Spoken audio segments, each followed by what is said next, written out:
Good morning, everyone.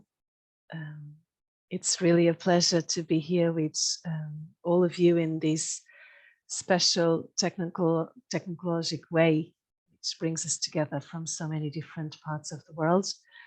I would like also to give a big thank you to Sister Marianne Lowry that will be with us, accompanying us. And the theme we chose, we thought that could be important. It's to give formation mainly to the ones, for the people who are already forming others, that are doing this role of formators, which is so important, people that have been with us in the past, and then to all of us that as well need to receive formation. And the theme that Sister Marianne suggested and we welcomed warmly, it's self-care and embracing vulnerability. So we'll have 2 sessions today and then on the 20th of February. And surely, but with speed, I would like to introduce Sister Marianne. She's a member of the Institute of the Sisters of Mercy, Australia and Papua New Guinea, and she's also a psychologist. At the moment, she's a research professor at the School of Social Work in Boston College, USA, and also a research associate at the Refugee Studies Centre University at Oxford in England. Dr. Lowry has worked has helped a lot in refugee camps with the Jesuit Refugee Service, and she started that in Southeast Asia in 1988. She has also been in Pedro Arrupo Tutor Campion Hall, University of Oxford, from 1996 to 2003. So at Boston College, Sister Marianne teaches courses on psychosocial responses to humanitarian crisis, migration, and global policy. At the Refugee Center service, Sister Marianne has advised staff for their well-being, and presently she's the chair of the GRS Advisory Committee on Mental Health and Psychosocial Support. In 2021 and 2022, Marianne has helped us here at UISG with the Formators program for formators. Sister Lowry is a member of the UISG Migration Committee here at UISG as well, and her research interests include climate displacement in the Pacific. And in 2010, she was awarded the Order of Australia for service to displaced persons. So we are indeed in good hands, and we give you thanks again, Marianne, to be with us. And I hand it on to you. Thank you so much. Thank you very much, Paula, and welcome to all of you. As you can hear, I'm sure my strong Australian accent, that's good because we speak slowly. It's bad because we normally only can speak in English. So I'm grateful to our interpreters. Before we start, I want to acknowledge the pain and suffering that's happening in Turkey and also in Syria, which may well be impacting some of you in terms of your congregations, friends, colleagues, but it also impacts all of us as our world is suffering so much when we hear of such disasters. I'm going to talk to you today, as Paula said, about self-care, but I do it in the context of self-care for ourselves so that we can actually help others. And that's the context that you'll hear me speak of continually in the next couple of hours. And then, as Paula has indicated, Sister Paula, I'll also be talking next week about vulnerability. And I'll be putting that into the context of our invitation for the synodality that we've been invited to through Pope Francis. I'm going to share my screen in a minute, but the way I'm going to work, and I think some of you have seen the timetable, is I will give some input and I invite you to put questions into chat. But if you allow me, I'll speak for about 40-45 minutes, and then I'll pause so that we can take questions from the chat and also from yourselves if you want to speak the question out. Then in the interest of your self-care, we'll have a break so that you can get a cup of tea or coffee or whatever for about 20 minutes. And then I'll start the second session, which is a continuation of self-care. And we'll work hard to make sure we finish at 11:30 as promised. So I'm just now going to share my screen because I will be using a PowerPoint, and the PowerPoint is to help you with some of the terms, but it's also to help me to stay on target. So I'll just share my screen for you. There we are.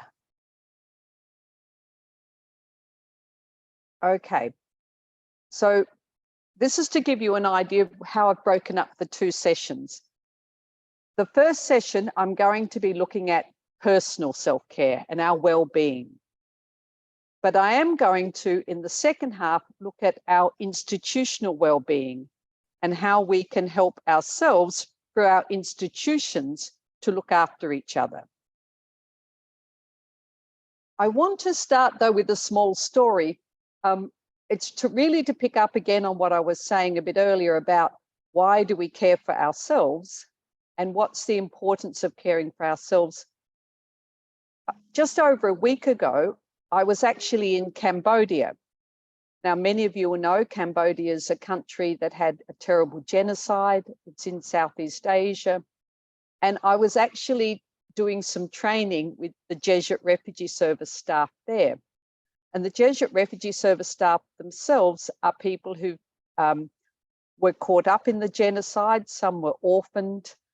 Some were required to commit atrocities themselves by the Khmer Rouge, and many of them suffered loss of family.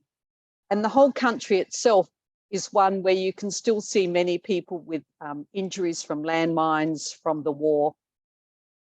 And a lot of them don't have the formal education that you and I have. So I was trying to think about, my task was to work with them on team building, but I also talked to them about self-care, and I tried to use some images. And this is one of the images. I was using the image of water to explain the concept of self-care, because remember, a lot of these people hadn't been to university. And this they did grasp, so I'm going to share it with you as well. And the notion is that if the water, and this is very biblical as you realize, if we actually care for the water that we have and are, then what we nurture, what we contribute to, what we water will flourish. So in looking after ourselves, the services that we do, our community work, etc., can flourish if the water is continually nourished. A simple concept, but I think an important concept. And I'm also going to sort of emphasize that sometimes that's not where we stay. We stay with, how can I just look after myself? But there's a surprising value in working with others when we're feeling good, when we're flourishing. That actually can enhance our wish to be with others. I also looked at, with the team in Cambodia, how to maintain self-care. I don't know whether all of you have the same tradition that many of us have about our New Year's resolution. We've just had a new year. And often in that time, we will have a resolution. I will go to morning mass. I will not drink as much alcohol. I will exercise every day, whatever people sort of promise. And then by the end of the year, you sometimes think, oh, what was that resolution again, or have I done it? So one of the more important questions is, how do we maintain our self-care? Not how do we commence being aware of it and activities that support it, but how do we keep them going? And again, I used this image the other day with the people in Cambodia so that we can give to others. We can give to others in our work, in our community, in our family, in our relationships. So again, as you can see, I say very simply the message here is if you don't care for yourself, it's very hard to care for others. And yet one more picture from Cambodia that I used is that there's a positive effect in doing that. If we are ourselves in a good position, a good space, as we sometimes say, then that often ripples through who we work with, who we live with, who we minister to, and who we are working for as such. And as you would know, if there's somebody in the community or somebody in our workspace that is not in a good place, then that affects our work. It affects our community. And so again, the notion of actually having a positivity about us, I've used the word already, a flourishing, means that we are actually doing something better for our world. Now, I want to start though by one very, very strong comment. And I'm going to focus on stress and coping just to highlight this. And that is that, and this is a very simple model from a long time ago in psychology, everybody's different. I'm going to say that again. All of us are different. So what makes me flourish, what makes me feel positive, what makes me be able to be working well with others is different from everybody else. We are not all the same. So what works for me may not work for you. Now, this model, as I say, is a simple model. It's a model of stress, but I'm wanting you to think with me together because we're just coming out of a pandemic. And the pandemic, I think, highlighted and helps us to understand this model even more. If I call the pandemic a source of stress, in many countries, it was a profound source of stress. I'm sitting here in Italy at the moment, and in Italy, it was unbelievable, the amount of death that we heard of, the lockdowns, the fear that was happening in the community in different parts of Italy. I spent a lot of my time back in Australia. I went home quickly during the pandemic because I knew that Australia would close its borders. You all, because it was a worldwide pandemic, you all have your own experience of what that stressor was like. How you coped, you would have noticed, differed for everybody in your community. And then it differed for every community, and it differed for every country. And that's what I'm going to use as an example. So let me start with this model. You see, I've put a circle around perceived personal resources. One of the things that this model tells us, or tries to explain, I should say, is that any stressor like the pandemic, family breakdown, any stressor you think of, but I'm going to stay with the pandemic, is perceived. And what I mean by perceived, I mean by understood or taken account of by the personal resources of the person experiencing the stressor. Now, I'll say that again, just in case I haven't said it clearly enough. Every one of us, even though it's the same stressor, the pandemic, every one of us perceives, notes the stressor differently because of our personal resources. Now, I've got something to illustrate that. If you have a look at this left-hand side here, the personal resources that we have include things like our gender, whether we're male or female. Now, all of us on this call are members of the church, if I understand who our audience is. But our gender has a different way of us perceiving how to be a member of the church because of our gender. The same with the pandemic or with any other stressor. As I say, I'm just using that as an example. Males and females, people of other ways of identifying would have experienced the pandemic differently because of their gender. Intelligence. I'll just stay with intelligence. When I was in Cambodia, there were some people with disability that I engaged with a few times, and they had a natural intelligence. They were survivors, but they wouldn't have had a big IQ, intelligence quotient.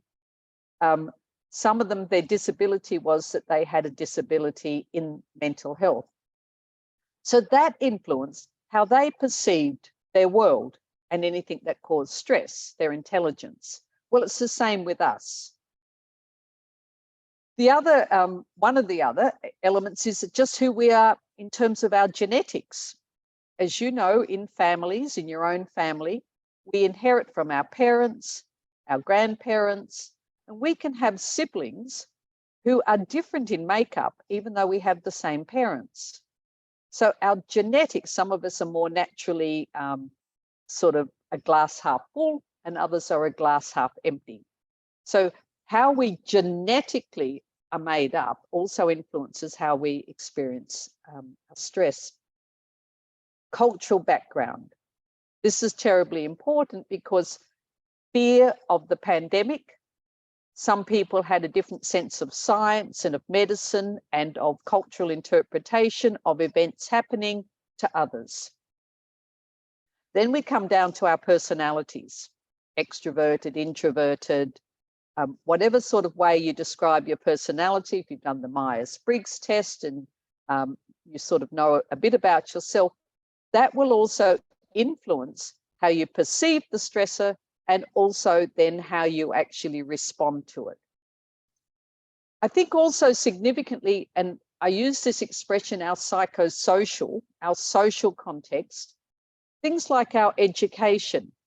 Again, I was explaining a little bit earlier, it was quite stark in Cambodia that a lot of people had not had the educational opportunities that somebody like myself has had and most of you have had. So their knowledge of vaccines, the knowledge of being locked down, the knowledge of the political environment surrounding the pandemic, and again, I'm just using that as an example, influenced how much they feared the stressor. Then, of course, comes experience. I remember talking, my mother's still alive, and I remember saying to my mother, does she remember my grandmother talking about the pandemic of the scarlet fever? You know, what did we learn in the past about pandemics that might help us to understand modern day responses? And lastly, but possibly even more significantly, is what resources do we have? And again, I'm talking about this in terms of resources play a big impact on what we can do in response to a stressor. Can I buy my way out of this? Can I get medical assistance? Can I get vaccinated? Can I, if I now move away from the pandemic, if I want to stay somebody who's fit and can go to work, can I go to a gym? Do I have a car? Do I have the clothing that I need? Have I got my own computer? These are just examples of personal resources. So if I return to the notion of our stress and coping, which is what most of us will often describe as our way of being, how we function. Sometimes we're stressed, how do we cope? Our personal resources make a huge difference. Now, this is good news because a lot of what I've just said in the earlier slide, we can pump it up. We can increase people's education. We can increase people's personal resources. We can do that to help somebody be better at dealing with stress. So if I'm a formation person and I'm working with somebody and I'm wanting them to have a better knowledge of their own well-being, what I'm, in that earlier slide, what I'm trying to say is our care for ourselves is partially determined by who we are, but it's also determined by the resources available to us. And that's where congregations and institutes come in and can actually enhance people's possibility for well-being. Or let me say that a different way. The water in the glass that is used to make us feel well and to function can actually be made purer, can actually be cleaner based on our personal resources, what's given to us. But there's another section, which you see I've got a second circle here, of social resources. What's available to us socially that can help us to be well, to flourish. This now becomes things that are sometimes out of our own personal control, but are part of what's in our society or in our communities or in our congregations. So again, if I go to my second slide, which I've now put in dark, the institutional component, and I'm going to focus a bit more on these in the second half, but I want to highlight them now. Our well-being and self-care is also shaped by our congregations. It's also shaped by our parishes. It's shaped by our church, our sense of church. So the context within which we work, whether it's a poorer context, a first world context, a middle income context, it's also shaped by the ethos of the community, meaning whether people around us in our community also believe in my well-being. Are we a community that fosters well-being and has a timetable or a honorarium that actually sets a good daily routine, good set of expectations? What's the understanding of the way of being community? Now, I'm going to come down further, and as I say, I'm going to elaborate these in the second half. But also, if I just pick up on what's been our practices, our traditions, what's our resources? Do we have sufficient food? Do we have sufficient personal space? Do we have sufficient playtime, recreation? And I could elaborate, and as I say, we probably will elaborate further. Another probably slightly contentious area now is our demographics. Who are we as religious? Who are we forming people with now? It's no secret that there's a lot of congregations now that are aging and that vocations are not in the numbers that there used to be. So this has presented some challenges for us as sisters, as brothers, as fathers thinking about community life, but it also influences how a person, using my earlier diagram, perceives stress in their community. So this is my way of saying, and I'm not going to spend a long time on this now because I'm going to say a little bit more later on, but that my self-care and how I look after myself and how I flourish is also determined by my community. And that's what we call in this model that I'll just go back to for a minute if I can, or maybe I think I can, yeah. The social resources. So again, if I just using this very simple diagram of work and life, using a stress and coping model, which is very, very simple at this stage, to summarize where I've got to so far is a lot of how we perceive our life and the stress that we're managing, whether it's in our societal living, it's in our workplace, it's in our community life, it's in our family life, etc., is influenced by two aspects.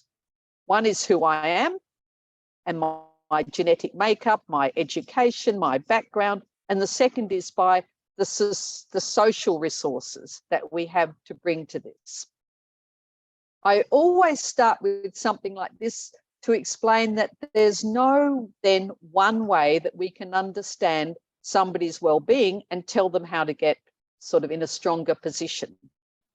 The person themselves needs to know themselves, and the community needs to work with the community member or with the community itself to know how can we best make all of us flourish as such.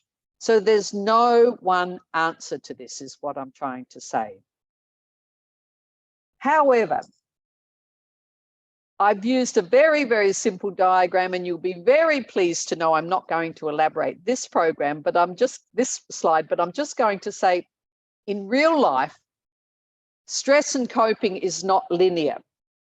How we live in life and what stresses us goes back and forth and around in circles. So the challenges for us are to know ourselves, to strengthen our resources for ourselves, to strengthen our resources in our society, so that we can function and manage the stress and life that we're part of. But as I say, I'm not going to elaborate this at this time. Let me just go back to some of the simpler ways that you'll see if you just have a look at self-care on the internet. You'll see that there's often simplistic ways of looking at just ourselves. And one of them is about our sense of control of our lives, control of what's happening over our lives. And one binary that's used is that some of us see ourselves as having an internal locus. Locus is another word for focus of control.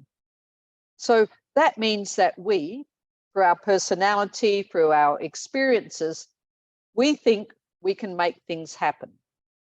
I'm sure you've lived with people who have a internal locus of control. They tend to be doers. They tend to be often superiors, formation people. They're appointed because they are action people and they can make things happen. Then there's other people. Again, this is just a binary that's used to explain behavior, where people think the locus of control is external. Things happen to me.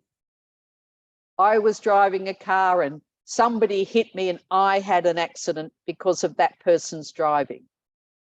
Well, it's true. If somebody hit you, you did have an accident, but you were on the road, which is your internal locus of control. So it's not always helpful for us to think everything happens to me and I have no control.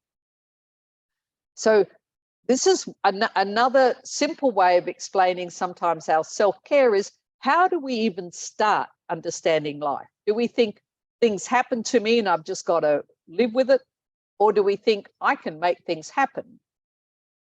These are starting to be cognitions, we call it, ways of thinking about ourselves and our life, our way of focusing on working in community, working with others, caring for ourselves. So if I have an internal locus of control, I can think to myself, oh, you know what, Marianne, you can actually care for yourself. I don't have to wait for anybody else. It's up to me. Even if I'm in a poor place or a challenging place, there's a lot I can do myself. Others might think, well, what are they going to do for me? When is it going to happen? And they see that things happen to them rather than themselves needing to step up. So when it comes to self-care and flourishing, early on, it's very important for what's our starting point? Am I waiting for somebody to care for me, or am I going to be able to care for myself? Am I going to make that water in the glass that I'm going to use to minister to others? Am I part of making it pure, the glass full, and good, clean water? I'm just going to continue before taking some questions. As I mentioned to you, I'm going to go through this model and then we'll have the opportunity for questions. Now, if you were to look again on the internet, and that's simply where I got a lot of these images from, there's been a lot of work, and a lot of it did come about during the pandemic. There's been a lot of concern about people's well-being, people's mental health, because of the stressor of the pandemic. But if you go back with me to my description of the life in Cambodia, a very poor country, they knew enormous stress well and truly before the pandemic, and the pandemic just added to that. I acknowledged earlier today about what's happening in Turkey and Syria, and you all know that Syria's already had displacement and is having a civil war, and Turkey is hosting people, but it's also had political challenges. So many of us in many countries are living in a setting where there's already enormous challenges to our well-being, and that's exactly the context that we minister in. So one of the models, and I'm going to go through this a little bit, is that if we practice self-care, then that will strengthen our capacity to be in these settings that present challenges, like the challenges that I've mentioned. And I know from when we were introducing ourselves, and Paula was introducing you at the beginning of this, that a number of you, or if not all of us, are in countries that have their own challenges. Right now, our world is seeing more instability than we've ever seen. A lot of focus on the war in Ukraine, but there's many other wars going on as well. Civil unrest, poverty, political instability. So how do we stay well in those settings so that we can minister? Well, if you look at yourself in the middle, being kind to yourself, you might think, oh, that's quite okay. Well, one of the things I want to say to us is, in religious life, often being kind to ourselves is not something that's been necessarily fostered. We are called to be for others, but this model puts ourselves front and center so that we can in turn be for others. So be kind to yourself. It also talks about, and I'm just going to go through the circle, and I know a lot of you would have already seen some of these, that there are things that we know now from science that can help you to be kind to yourself. Hobbies, interests, which of course, as you and I know, requires time. I mean, it can be reading, it can be, some people now watch a lot of television or Netflix. It depends on where you are in what part of the world.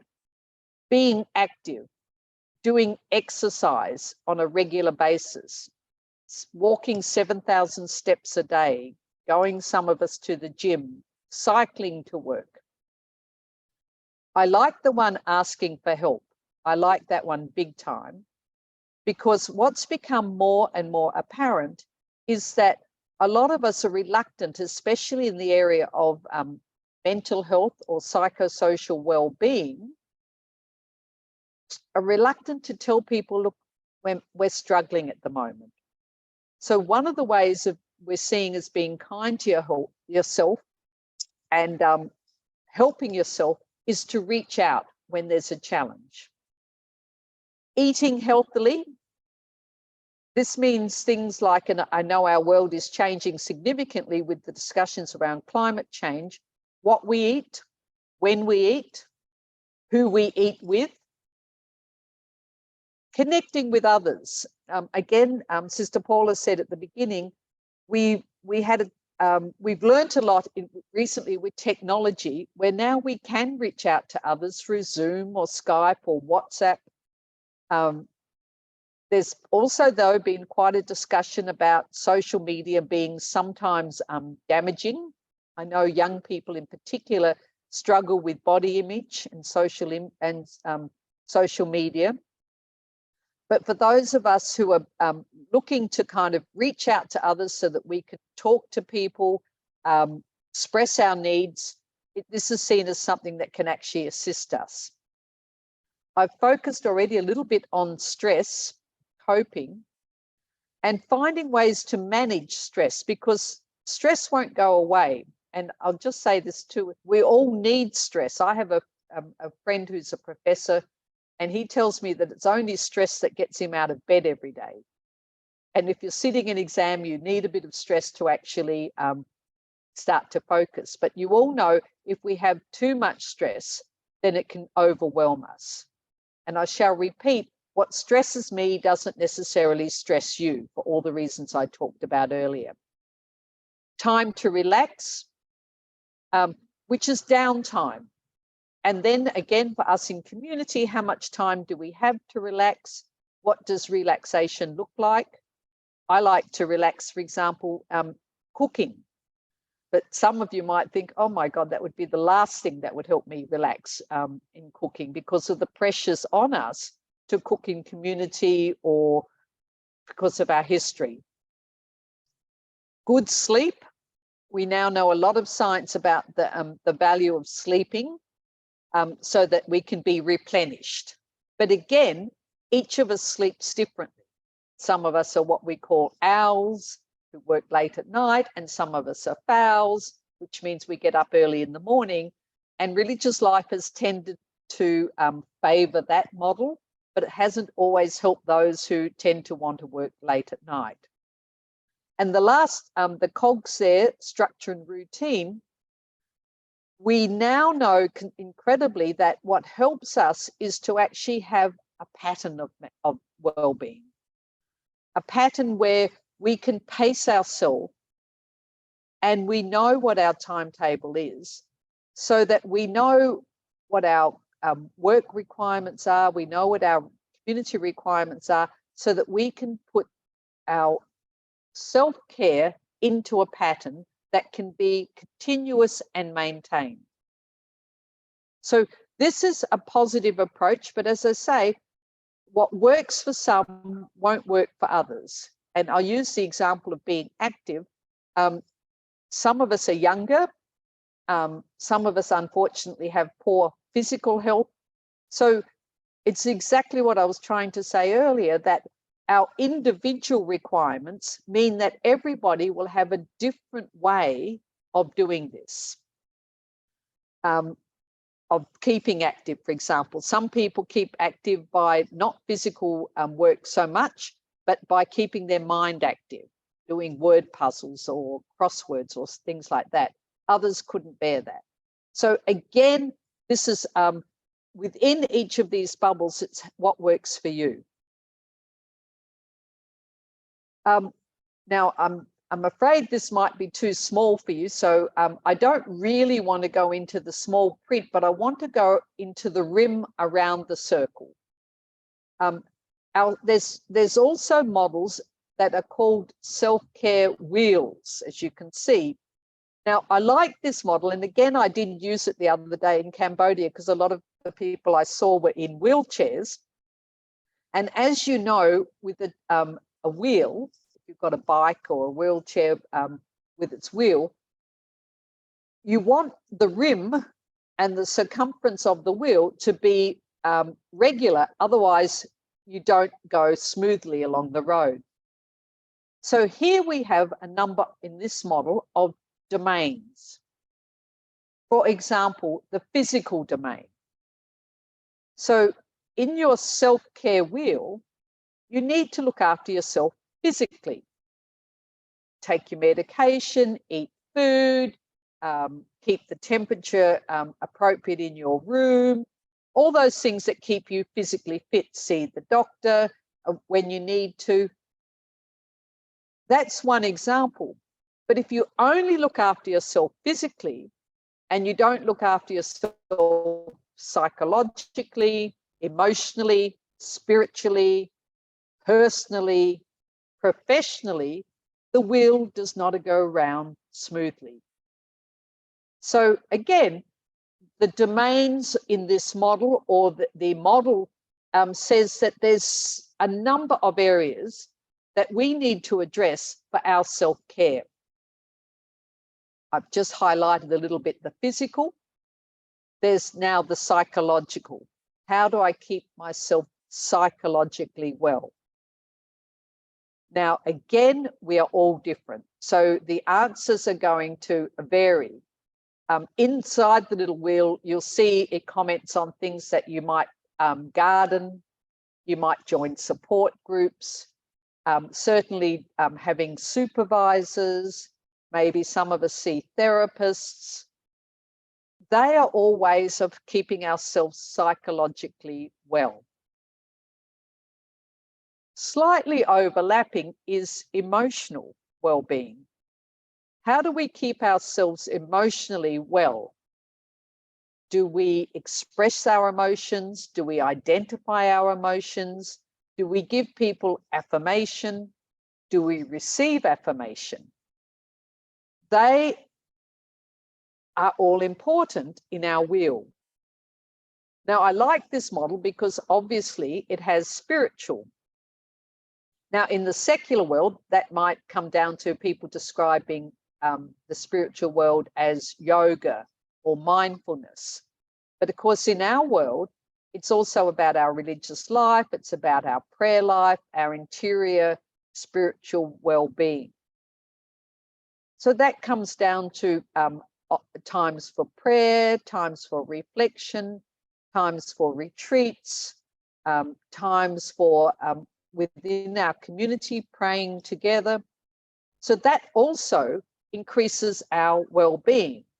And again, if we want to have a balance on our wheel, the spiritual needs to be as much attention paid to the spiritual as to the physical, where we eat, sleep, breathe.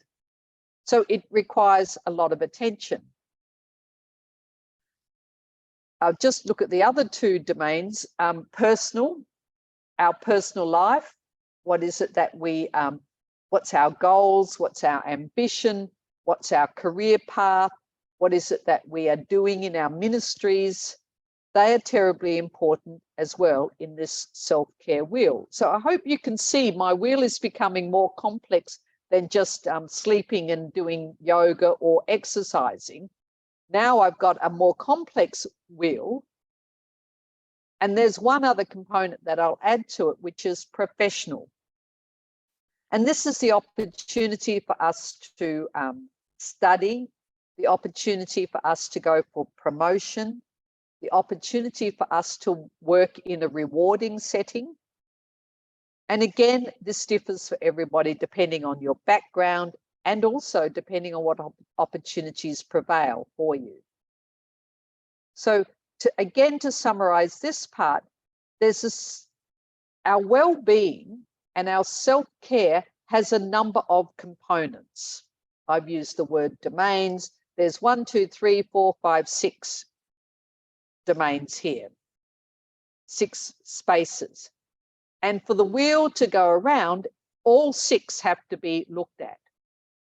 But every one of you would have a different number of things within that wheel to describe how you are emotionally, psychologically, physically, professionally, etc., nourished.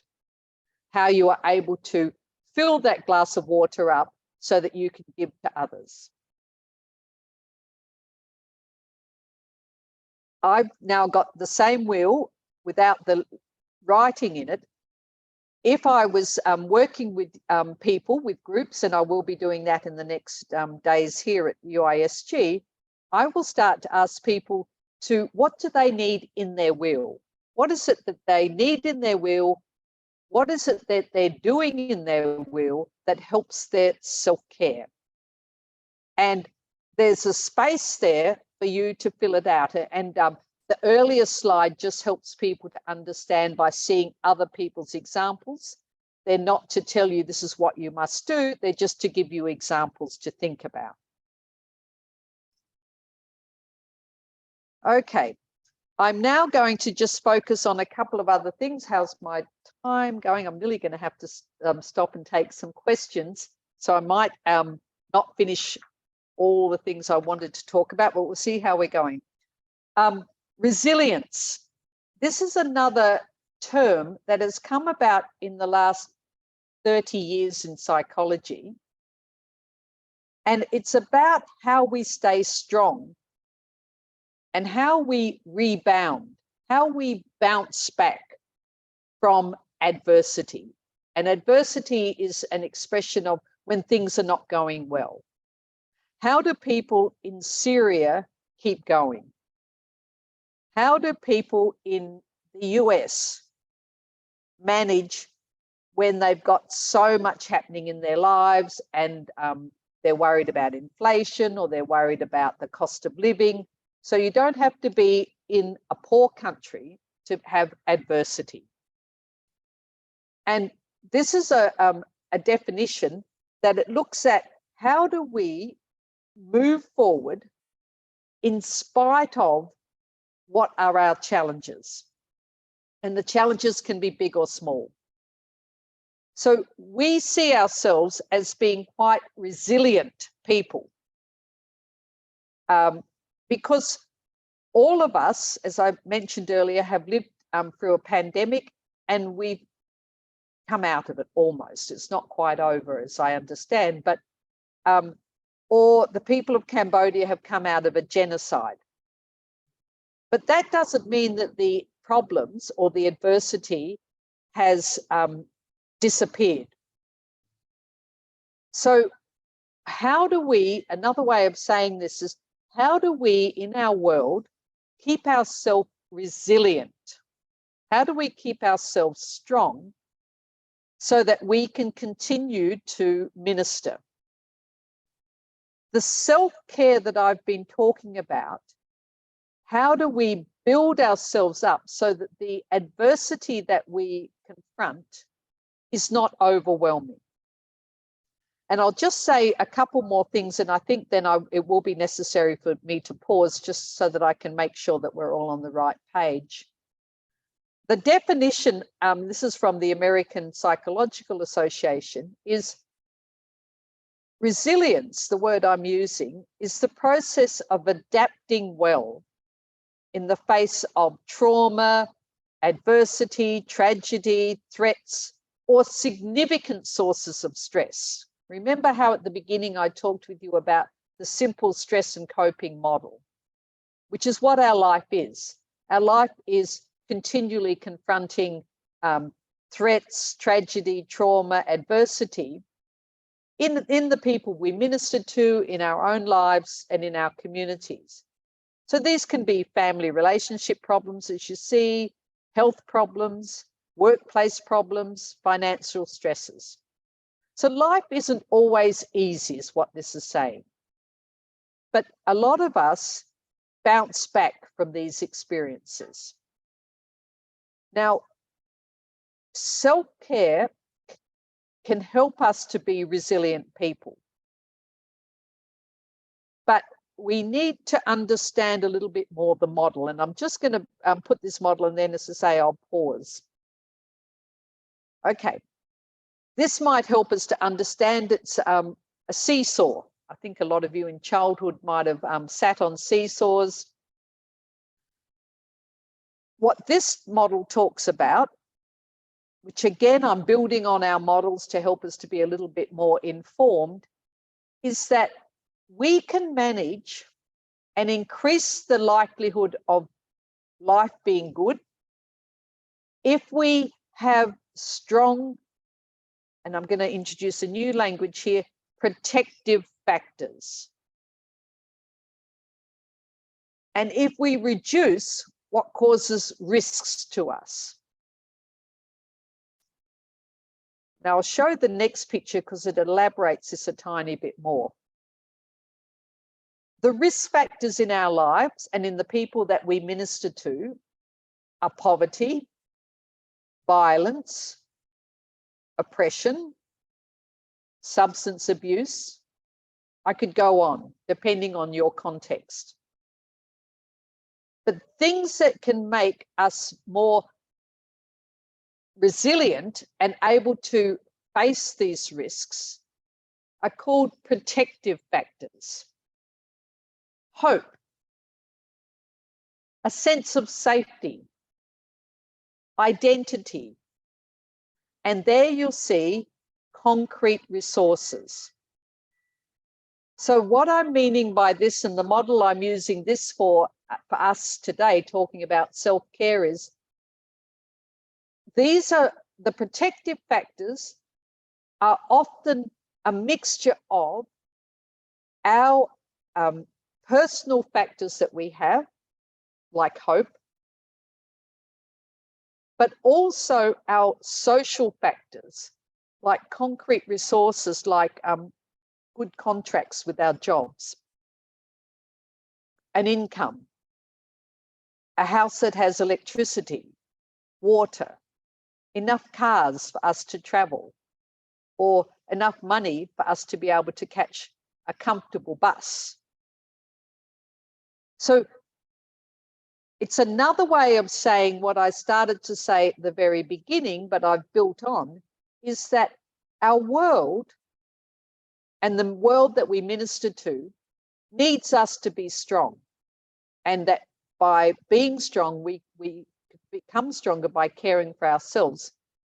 That does not take away the risks in our life, or another word is the stresses, what it is that we're called to minister to.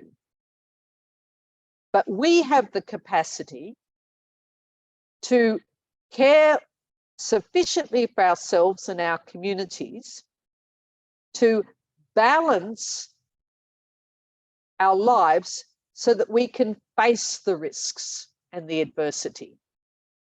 We don't necessarily remove them. Some are very difficult to remove, oppressive regimes, as I say, systematic oppression or poverty, but it means we're not overwhelmed. So in a minute, I'm going to pause because I've spoken for a long time already, and I'm sure there'll be questions. But what I'm just going to again summarize. Self-care is what we want to do in our lives in order for us to be able to be competent and resilient in ministering. Self-care is not about being selfish. It's about building up protective factors that ensure that then we're in a good space to bounce back when there is adversity or problems, which we all will confront. But the thing I've been further wanting to emphasize from the beginning is every one of us is different. So what I feel will make me feel more able to function, what makes me feel safe, what gives me hope, is very dependent on my background, my personality, my education, my prior experience.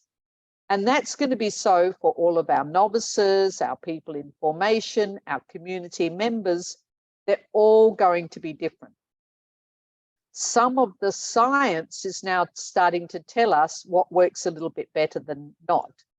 But that doesn't mean that there's a one answer to fit all. So I've been talking now for the promised about 45 or 50 minutes. So my suggestion is that I will take some questions and see if what I've been saying is clear or you'd like to have some of it elaborated. Once we finish with the questions, we'll have the opportunity for a break, for your own self-care, to have a cup of tea or something, and then we'll come back and I'll continue to build on it, but more focusing on it from an institutional perspective. So thanks, Paula. If you can help me to manage the questions, I'd be grateful. Thank you. Thank you so much, Sister Marianne. I think you've given us very good overview and much information. I'm sure as well there's some questions. I will start with two that I already in the chat. So, and I invite everyone to write their questions in the chat. I don't know if we'll be able to answer all.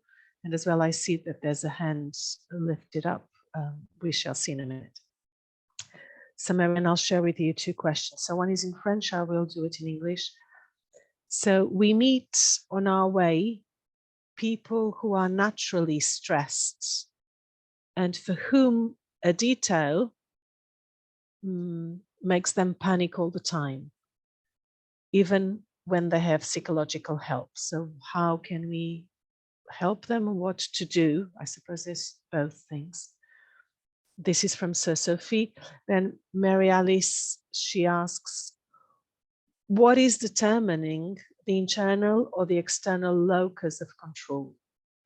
Is it linked only with our personality, and how can we work on these to improve it? So thank you. Sister Oh, Mary. thank you. No, thank you. They're both great questions.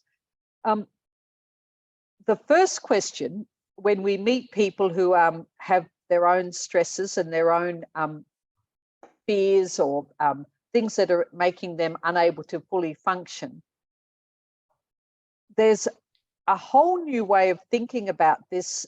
And I'll say it simply, it's called look, listen, and link. So this is a way of, we call it also psychological first aid. Many of you will have learnt medical first aid. So a lot of us know how to, if somebody's bleeding, how to stop the bleeding, or if somebody's having a heart attack, possibly how to give CPR. But we're not doctors. So we just do what we can until the professional medical person comes. Some of us are better at that than others, but normally all of us know we can do something. Well, now there's a whole thinking about what we call psychological first aid. And as I say, the first is look, like what's our observation skills and how do we know when somebody is distressed or stressed or not managing, not functioning, or not flourishing, not showing well-being. So just looking, observation. And of course, the second one is listening. This isn't becoming a therapist or a psychologist. This is just helping somebody to describe what's happening in their life. And clearly in this question, the person is, expressing that they're stressed. But the link part is for us to know, and this is something that I think is terribly important for those of us who minister to others, is to link them with resources that are available. Like, where are there self-help groups? Where is there other good listeners? Where is there food? Where is there a clinic? So we become not dependent on solving the problem, because often the problem is beyond us. But we know others who might be able to assist. So we function in a community of response. So that's one that I think I would be encouraging people, because sometimes part of the stressor that we experience in life is that we hear people's stories, we hear about people's trauma, we hear about what's happening in people's lives every day, and we can't solve it, and we feel terrible because we can't solve it. Well, like the medical first aid, we can't because we're not necessarily skilled. But there are many other people working with us to bring about our world to being a better place. So how do we network with others? How do we build up community resources that can help people to become more self-reliant? So rather than us being the persons who solves everybody's problems, we need to actually help them to help themselves. And we've heard this for many, many, many, many years in different ways. The welfare model is not the best model. The enabling model is by far the best. How do we enable others to help themselves? So that's my first thought on the first question. The locus of control, which I hope wasn't too distracting for some, because I put it in there just to show that we all start from a different position, whether we think we can change the world or whether the world impacts on us. You can, some of it is determined by your early life experiences and by your personality, but you can actually it's often to do just with our thought patterns. So simple cognitive behavioral therapy. Now, I'm not suggesting everybody has to see a therapist, but like you can change that thinking in your head to a different thinking. Some people go around the world thinking, I'm no good, I'm ugly, nobody cares about me. And we, in our accompaniment with people, can actually say, well, that's not so.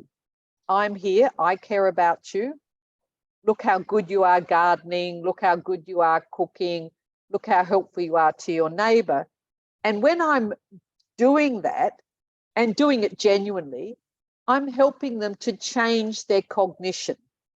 I'm helping them to change their thoughts so that they actually realize, oh, I'm not as bad as I thought I was, or I'm not as incapable as people have told me. So you can actually, it's positive talk, positive, but I mean to do it genuinely. And I don't mean to turn yourselves into to therapists, but I'm just saying we can work with people to help them address their locus of control. And if I was a novice mistress, which I'm not, but if I was working with people in formation and I continually encountered somebody who had a victim mentality or a sense that everything's done to them, I would be wanting to address how they've come to that thought and how we can change that thinking, and it can be changed. So it's not just personality. And the other thing about our personalities, while we do have personalities, they are continually shaped by our experiences. So we're not predetermined by our personality.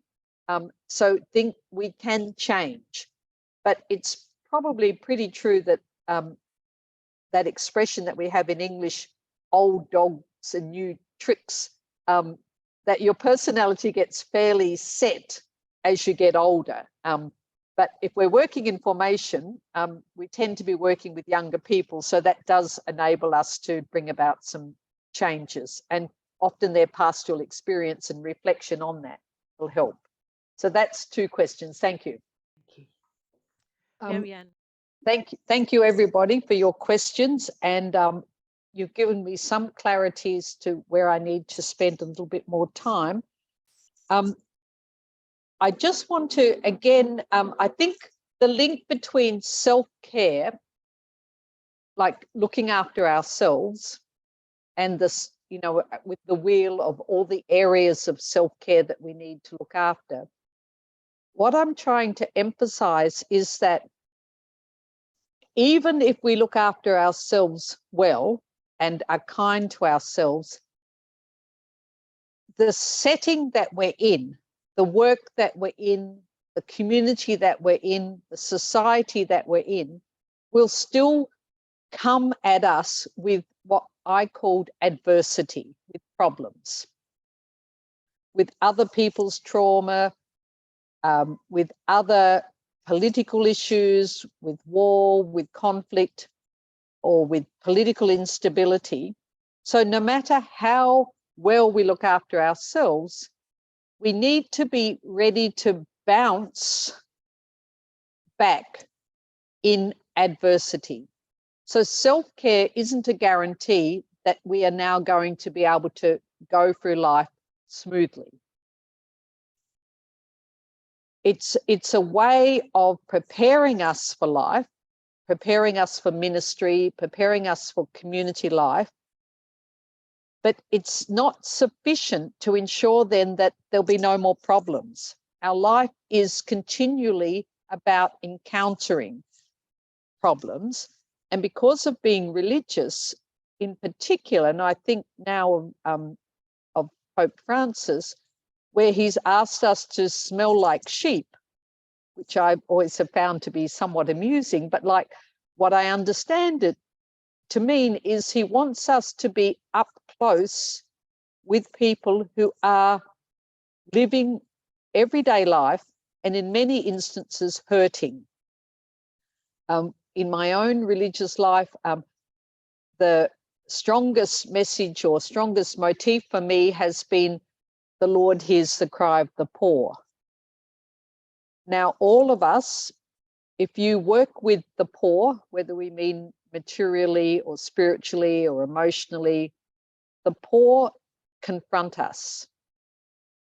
And we need to find ways to look after ourselves so that we can continue to be in that space. So self-care is a tool for helping to strengthen us to be in that space.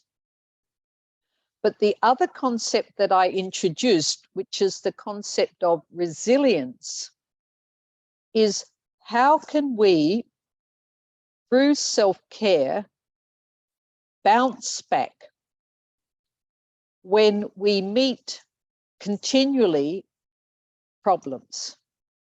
Because, as I said a moment ago, self-care is not solely the answer. It strengthens us for ministry. It strengthens those we work with for ministry, but we will still in ministry find trauma, poverty, hurt, and we will be impacted by that. And in that being impacted, we need to continue to care for ourselves, but we also need tools to rebound, to be able to keep going. And the other thing I've been saying all along is that some of those tools are personal tools, our own experience, our own education, our own personalities, but equally, some of those tools are societal. And they are the ones that help us to continue to minister. And in our lives as religious, those societal tools are our congregations and the resources that they give to each of us and the people we're forming so that they can minister. And in one sense, what I've been saying all along is that's good news, because with resources, we can actually improve the resources, strengthen the resources so that people don't have to worry so much about those resources so that they continue to minister. So again, I'm trying to say that self-care is a lot to do with how we look after ourselves, but it's also a lot to do with how society looks after us. And in religious life, it's a lot to do with how our religious communities look after us. And we are part of the religious community, so how we look after our religious communities so that all of us are flourishing, all of us are keeping well. So resilience, and some of you have asked this question, is, and I'll just put up my, I'll share it again. Here we are. Resilience is about how, despite adversity, we keep going. So how we keep maintaining our self-care in the face of the challenges that we have every day. And there's also in the middle here a little note that you can see highlighted, the word proactive. How do we keep ourselves strong and able and well so that when the adversity does happen, or when the bad events or the challenges come our way, we have been strong. We have kept ourselves strong so that we can face them. Now, I'm hoping that helps. There's been a couple of other questions that people have put in particular about religious life. So what I'm going to do is just continue a little bit more with my input and then again open up for questions, if that's okay.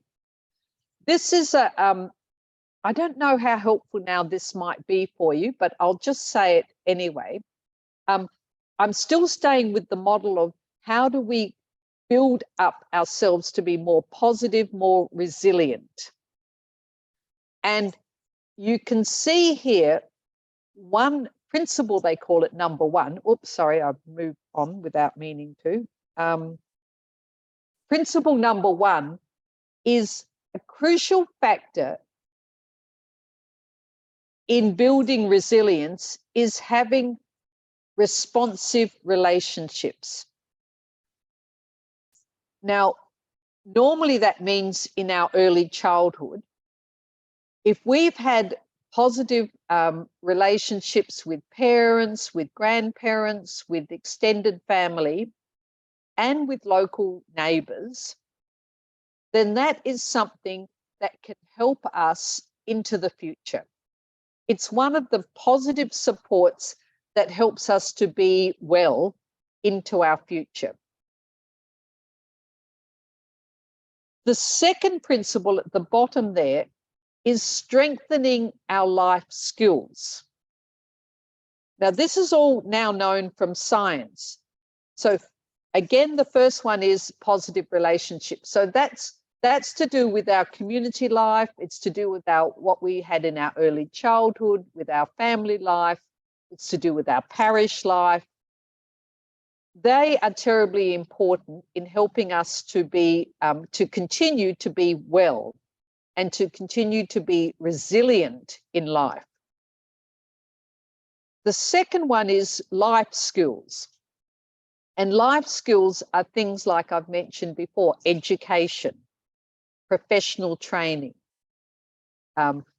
capacity to reflect, learning how to pray, learning how to reflect on your prayer life, getting professional supervision.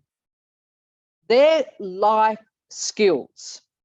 And information programs, they're the skills that we give people to help them to be fully part of religious life.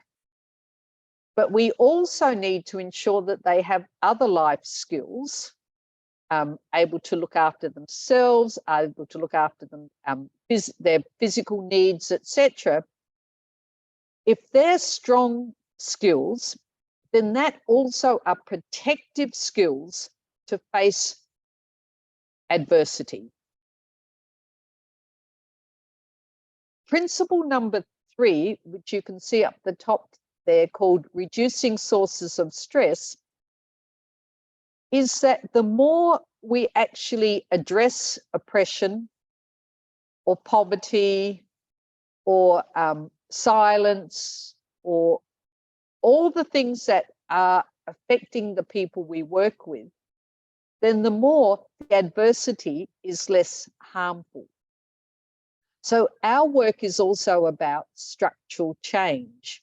Self-care isn't just about making us strong enough so that we can face all of the problems of the world. It's also about changing the problems of the world. You and I know that our world now has climate problems.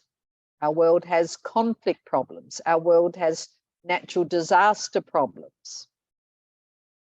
Our communities need to be working at that level to bring about change. To bring about change so that people can be more able to look after their lives. So that's what our ministry is about. So as well as looking after ourselves, we need to be also helping to reduce what's causing the harm in our world. That's what this resilience model is about. Now, I can't tell you for all the different countries that you are in, what are the everyday stresses that are really damaging people.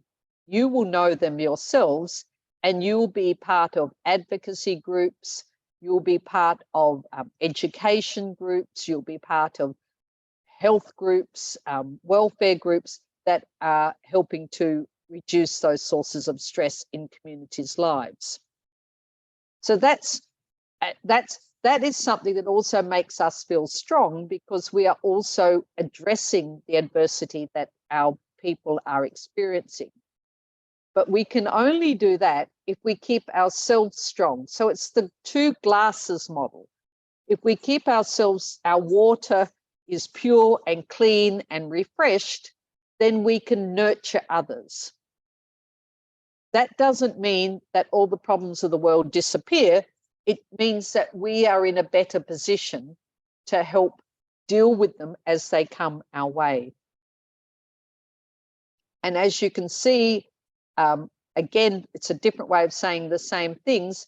If we don't have sufficient supports in our lives, including our own personal supports as well as our societal and community supports, we'll be overwhelmed. And sometimes we are overwhelmed, but we bounce back, and we have the capacity to bounce back because of being resilient people. This next little bit might be a distraction, but I'll say it anyway. A lot of groups have now taken to mindfulness as a way of keeping well. Well-being retreats will often focus on mindfulness, and as you can see, it's about people breathing, people being aware of their environment, people reducing what's stressing them, people being much more aware of their environments, people being aware of what's happening with their soul, their spiritual life. So mindfulness has been seen as a practice that helps our well-being. And I'm certainly not denying that. But there is a critique of mindfulness, and I'll just bring that to your attention. And the critique is that, and you can see here a person walking, possibly a little bit attentive to the butterfly, to the trees, but in the meantime, they still have debt, housing problems, a broken heart. What I'm saying is that we as religious, in order to have self-care, need to also be continuing to address what it is that is bringing about harm in our world. To just be mindful without having that critique of what are the harmful elements is to neglect one part of ministry. I'm hoping that I can emphasize that. I'll be certainly talking about it a lot more next week when we talk about vulnerability and synodality. But can I just come back to, and this will hopefully help address some of your questions a little bit more. I'm now talking to you as formation people. As formation people, you, of course, need to care for yourself and to make sure that your well-being is strong, so that you have the capacity to listen, to look, and to link the people that we're forming so that they can be better people. But there's also the capacity within our communities to address our institutions so that they enable us to promote well-being in the community. And this is something that a lot of attention hasn't been always paid to in some congregations, or we're a little reluctant to talk about them. One of the questions that came up earlier was about our vows. I mean, we live a vowed life. So we live to be poor, celibate, and obedient. And I know a number of us have another vow as well. My congregation has the vow of service to the poor, sick, and ignorant as well. And some people can interpret the vows as us not caring for ourselves, but focusing on others. The vow of poverty as not having the resources that we might need because we've taken a vow of poverty. Celibacy can mean that we turn a blind eye to our sexual needs, or we don't address them in the traditional ways. And I'm a firm believer that the vows need to be understood in the context of well-being so that people can function positively and not be held back. I'm wanting to kind of focus a little bit at the bottom of this well-being chart that I have in front of you around things like the community's way of being. Many of us, if we're going to function well, need to have routine and an understanding in place as to what is available for us. So if I just focus on things like community practices, I'm thinking of things like community time where we can be with each other or even alone because I need space, and there's not a judgment that I'm not being a fully functioning part of the community. So what practices do we have? And this will vary considerably across congregations and settings. But what practices do we have that mean that people have their own personal space as well as community space to be who they are? And sometimes we're quite restrictive in the lifestyle expectations, and there's not a lot of space there for people to relax or to go out on a hike or to go to the movies or to do whatever it is that nourishes them, that helps them to keep well. And as I've said earlier, that's going to differ for people depending on their age, their experience, their expectations. I don't envy a lot of you who are now forming people of this present generation because they have different practices to what we had in the past in terms of how they relax and what they think are essentials. And you would know very well that, as I've mentioned earlier, the internet and the social media a terribly important part of their lives, and often they're not so important for older people. So how our communities, which have diverse age groups, understand the different needs of people. I've been in communities in recent years where there's bans on looking at your phone at the dinner table, because often younger people will grab for their phone to do a quick Google search to answer a question that's come up at the table. And older members will say, that's very rude, you know, like they're on their phone. So those sorts of, how do we accommodate the expectations of the younger as well as the old and talk about it? I mean, it may be a silly example, but I just bring it up as an example of different cultures or different generational expectations. I could also talk about policies around recreation, holidays, policies around sabbatical times or ongoing formation.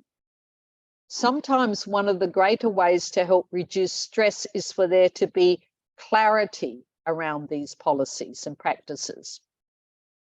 A lot of us have now moved in congregations to there being written policies about holidays, retreat time, written policies about finances. Now, some of you might think, well, that's not really how religious life has functioned. But in terms of how now, with people needing to have some certainty, another term that we sometimes use is boundaries or expectations, it's more helpful if the policies are enunciated and people know what it is that they're signing up for.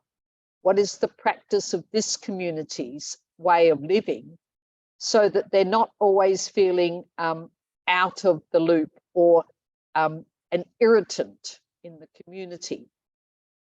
This helps people's well-being. Similarly, I want to now build on this a tiny bit more, is that some of the stresses in our lives are because of our institutional partners. Now, institutional partners may be the school that we teach at, or the health centre that we work at, or the parish that we minister within.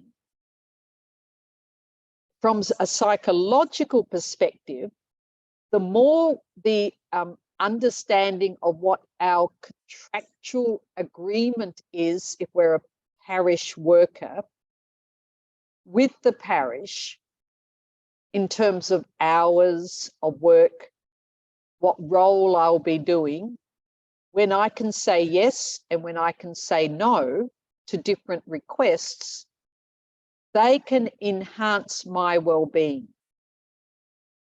Now, this is not something I think we've been good at in the past, and you might also still think it's what I'm bringing up is a little bit Western or not appropriate. But what I'm suggesting is that as we look at our well-being from all those perspectives of psychological, emotional, physical, our work agreements and our ministry agreements need to reflect the capacity for us to stay well, for us to have certainty, for us to have good work-life balances so that I can function in the community and I can also function in my ministry. So this sometimes means that we need to have a written agreement as to what the expectations are.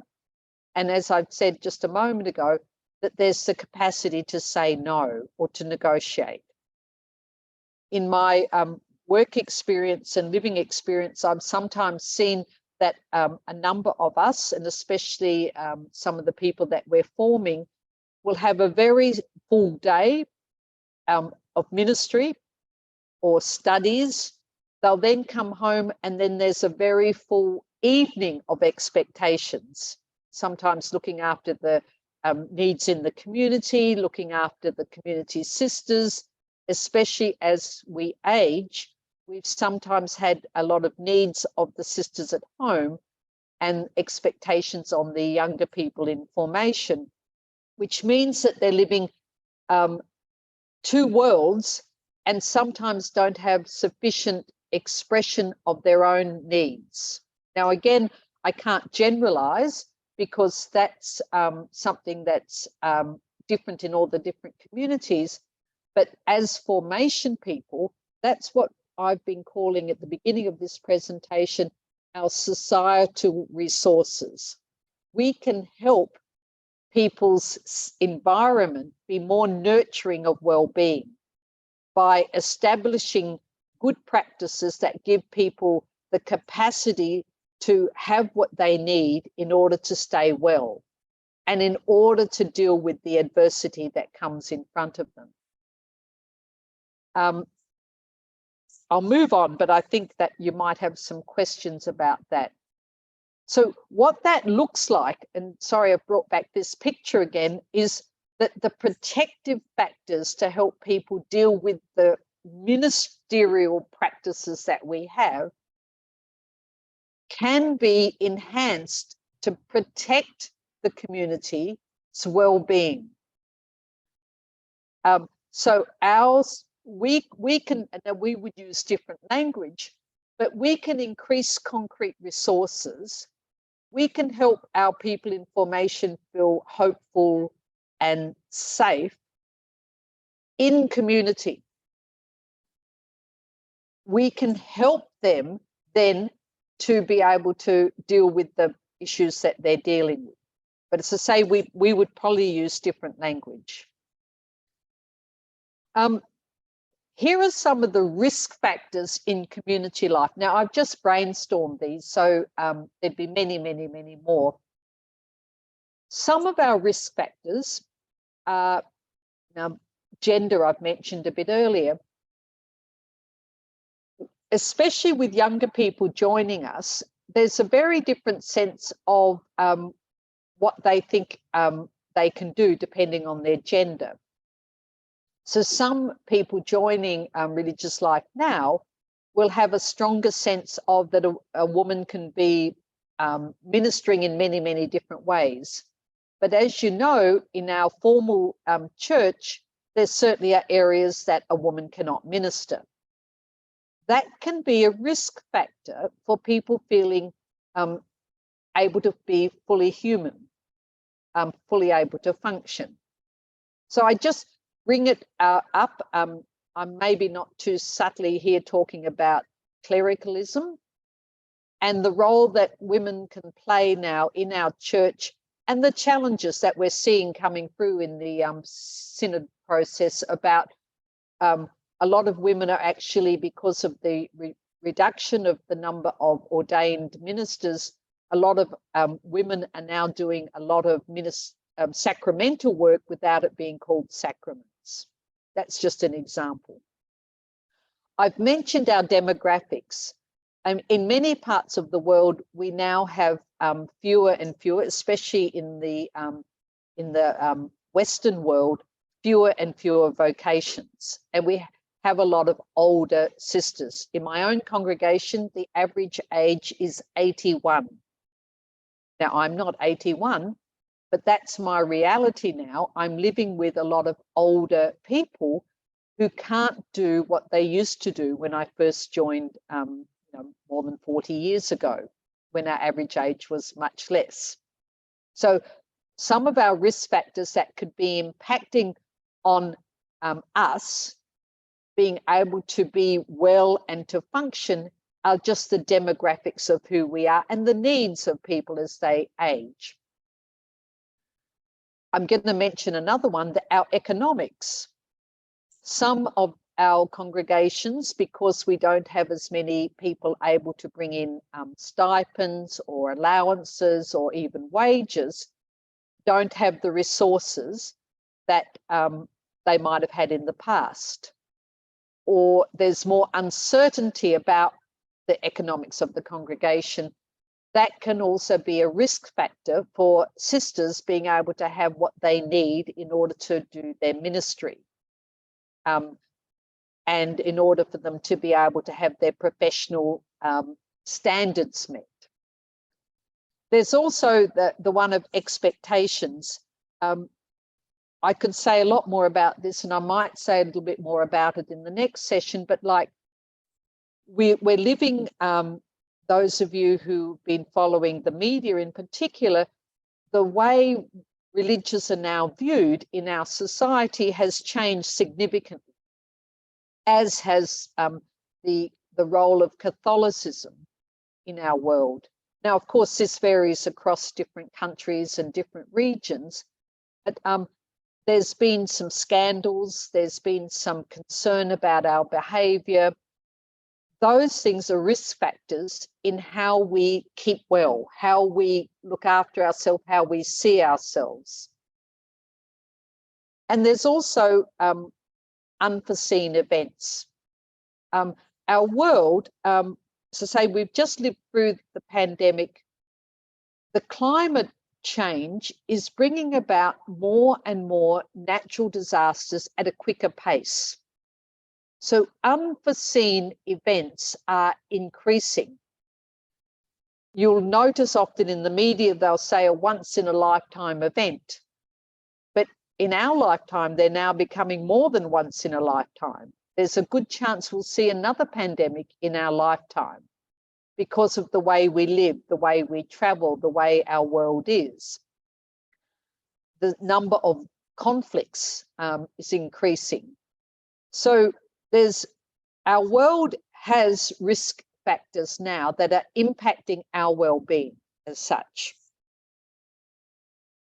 Our protective factors, and again, this is something I've just brainstormed, is that we have very strong institutional histories.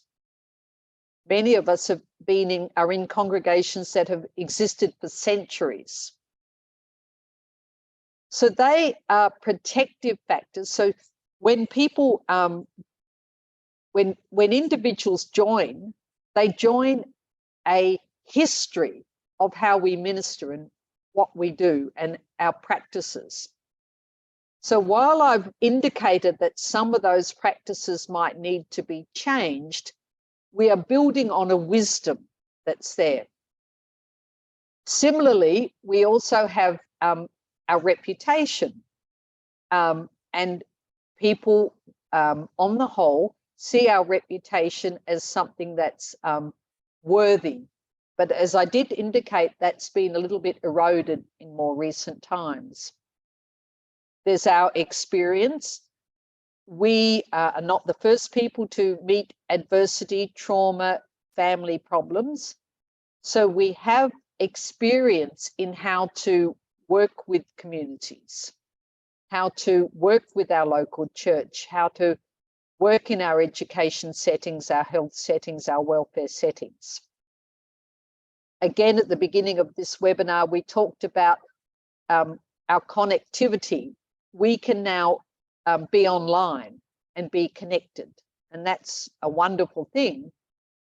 So it gives us another sense of community. So while there might be a smaller number of us now in our local community, we can reach out to sisters in other countries.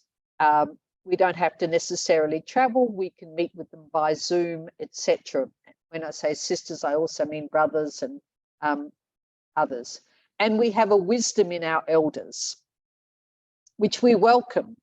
Our elders have seen us come and us go, and they are resilient by being elders.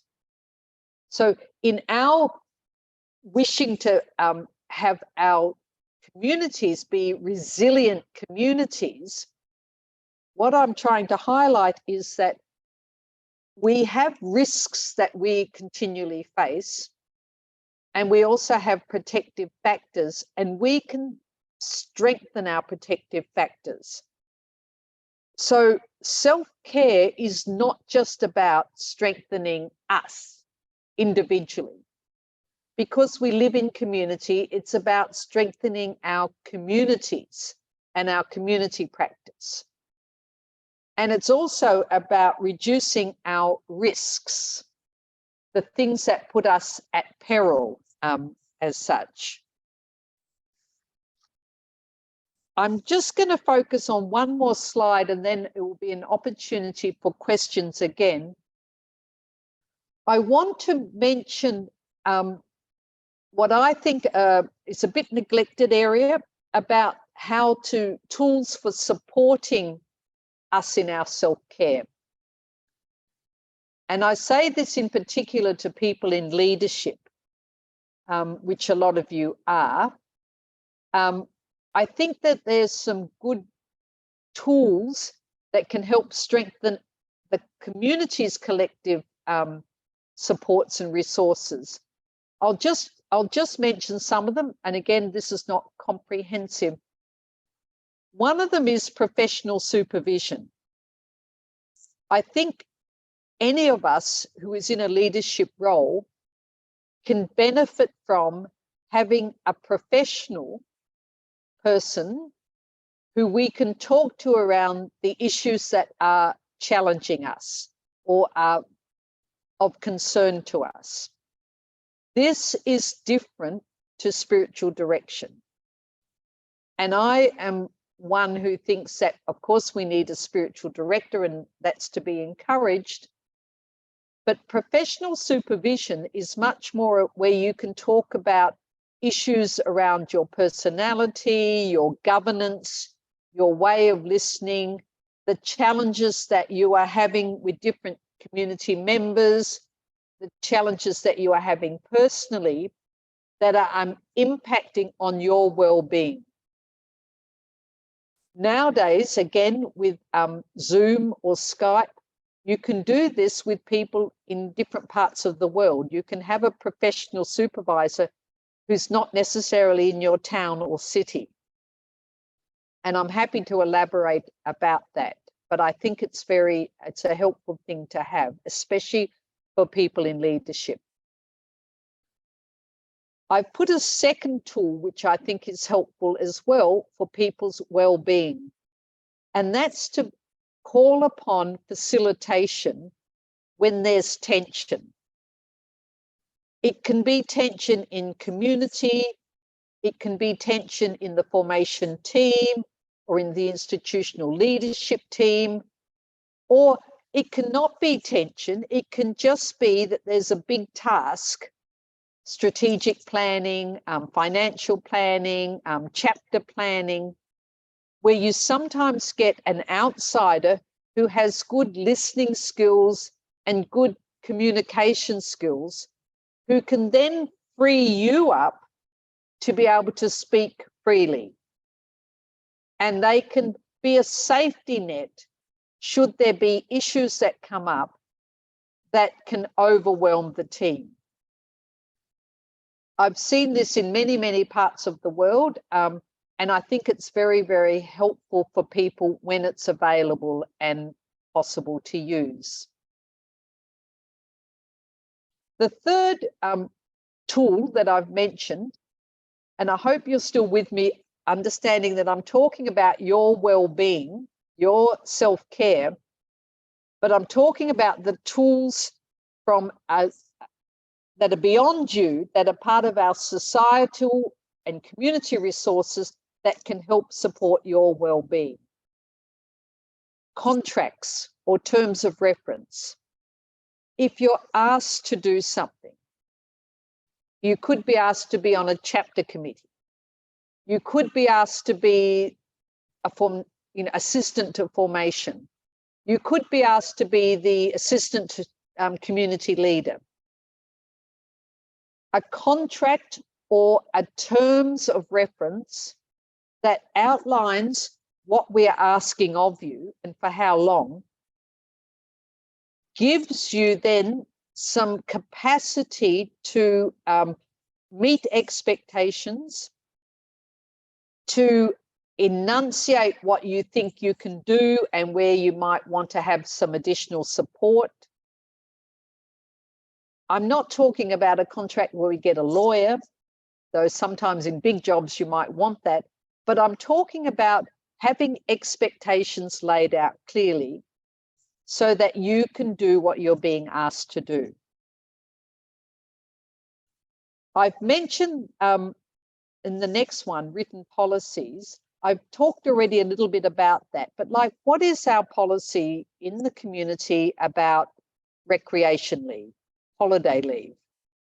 What is our expectations about how we function in the community? Is there an expectation that everybody will be home for the evening meal, that people will come to morning prayer?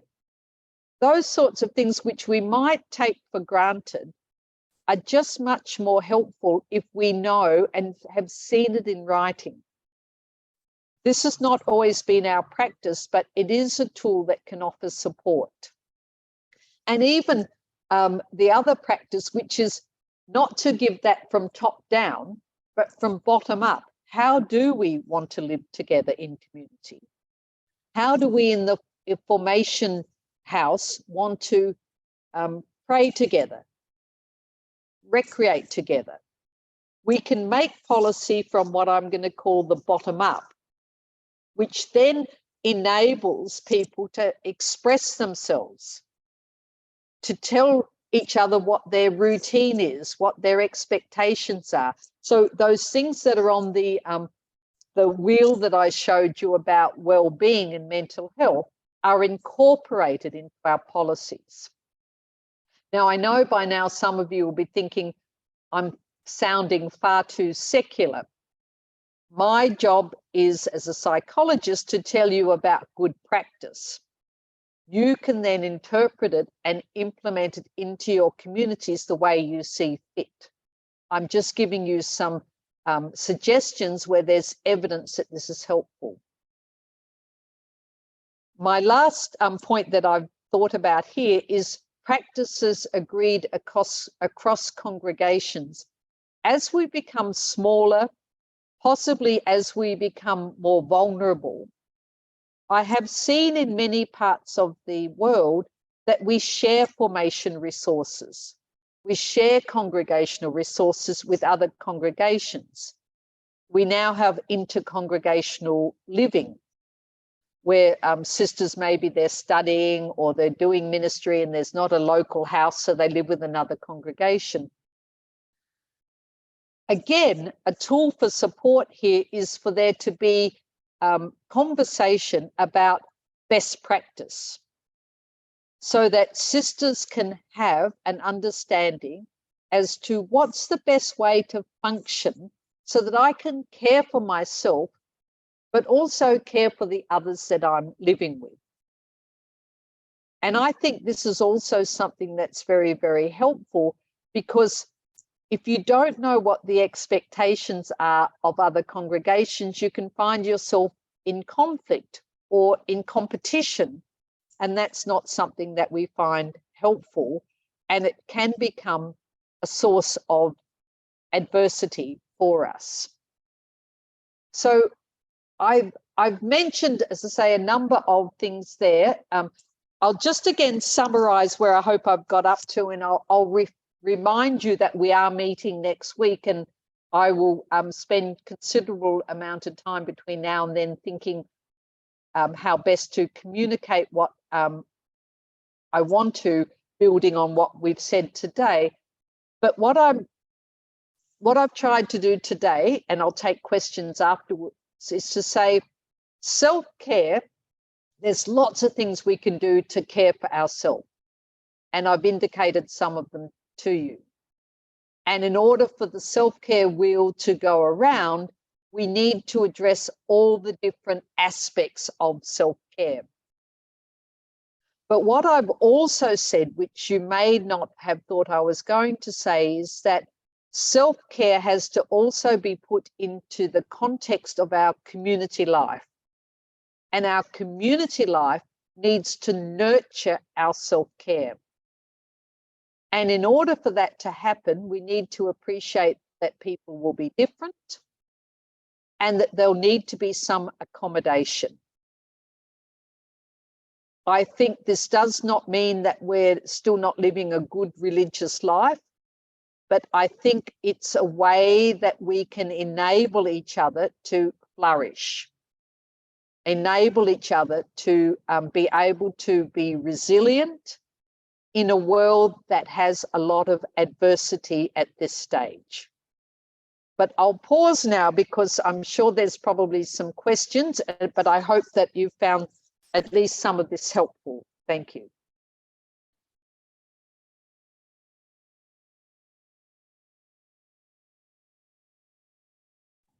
Paula, can you help me to see if there's questions? Yes, I would suggest, just because we've listened to so many good things and for a long time, so I would suggest we just have 1-2 minutes of silence. And I would like you to think of one thing, of the beautiful things that we received, one thing that has impacted you. Why is that has impacted you, and what practical things would you like to do about it? So we just have a minute of silence. What has impacted you? Why has it impacted you? So the so what, why has it been important for you? And what practical thing would you do with that so that this formation can have a practical impact in your life? So we just give ourselves 1 minute and then we'll resume with the questions. Thank you.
Okay, so I think we can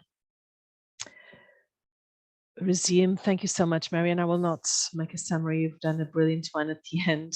Some of the questions, one is about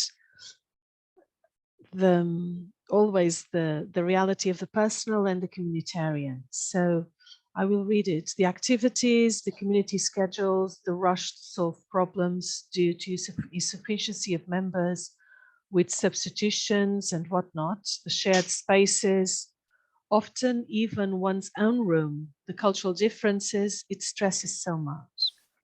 So how is it possible to think of a different model of consecrated life that doesn't stress? I don't know if that's possible, but I think some of the questions speak about these undoubtful, fruitful tension between the personal and the whole body of the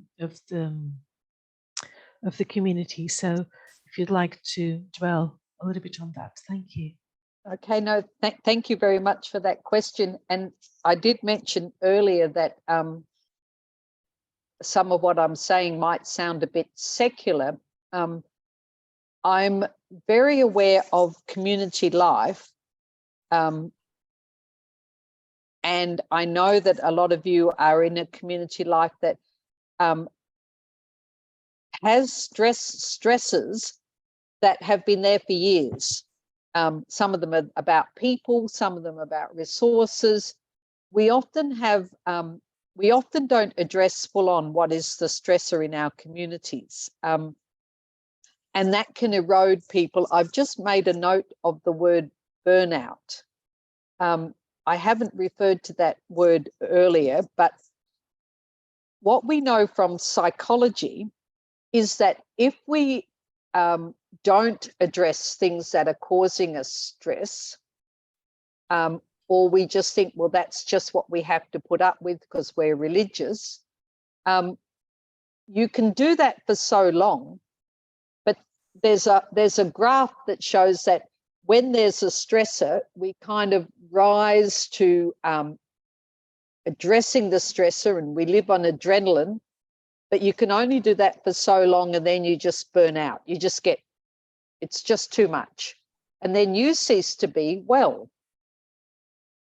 It's just a known fact. So if we think that our life is such that we must put up with these difficulties because that's what religious life is about, it's only doable for so long before we cease to be able to nurture others. So if I use that image of the what I called it very early, the ripple effect, where if I start to turn in and become a person who keeps to myself and doesn't say anything, then I impact the community. The community starts to become unhappy. So I don't think we're very good at this, but I think in the formation houses in particular, we have the opportunity to model more openness. And we have the opportunity to kind of be more explicit about what's happening in people's lives and how can we together help each of us to flourish. Because as I say, if we don't do it, we can burn out. So I think the older model, if I can say it, and it's certainly the one that I joined, of people being there, as I've mentioned earlier, for others, but not looking after ourselves well, is a model that is no longer welcome by a lot of people. And we just need to be very careful about not burning people out. But as I said, the risk factor now is our resources in some congregations are getting more limited because of numbers and finances and reputation and expectations. And when we all become unhappy, we move to unhealthy ways of living. I mean, that gives me a small opportunity to say, what are the signs of unhealthy living? One of the signs of unhealthy living, and you would know this yourselves, you could give lots of examples, of people staying in their room, people not coming to community events, people overeating, people possibly over drinking, people avoiding community people writing notes instead of talking, people being silent, all those things I'm sure you've seen in religious life. I've certainly seen them all, where we become dysfunctional. And then everybody just moves around the problem rather than addressing the problem. And I think, at least I'm saying in formation, that the challenge for us is to not let that happen, and possibly even to be much more clear up front in the early initial formation about what are the expectations of community life and of how to keep yourself well, and being much more explicit about that. But I saw somebody in the chat said what I've said is a bit provocative, and it possibly is, and you have to interpret it for your setting as such. But it's what I'm telling you is what is good science in well-being in psychology. So thank you for that, Paula. Thank you, Marianne. No, I think sometimes it's good to raise good questions, even if we don't have all the answers, but at least we need to keep thinking of them. Related to this question, it's a very simple but probably difficult one from a formator. I understand how important the self-care is for our ministry. How can we help younger sisters to make difference between self-care and self-centeredness? So I think yes. No, this is important. A very self-centeredness, exactly. I think, and it's hard to read, because that's where now in formation we need to, well, first of all, what I've said all along is we need to recognize difference.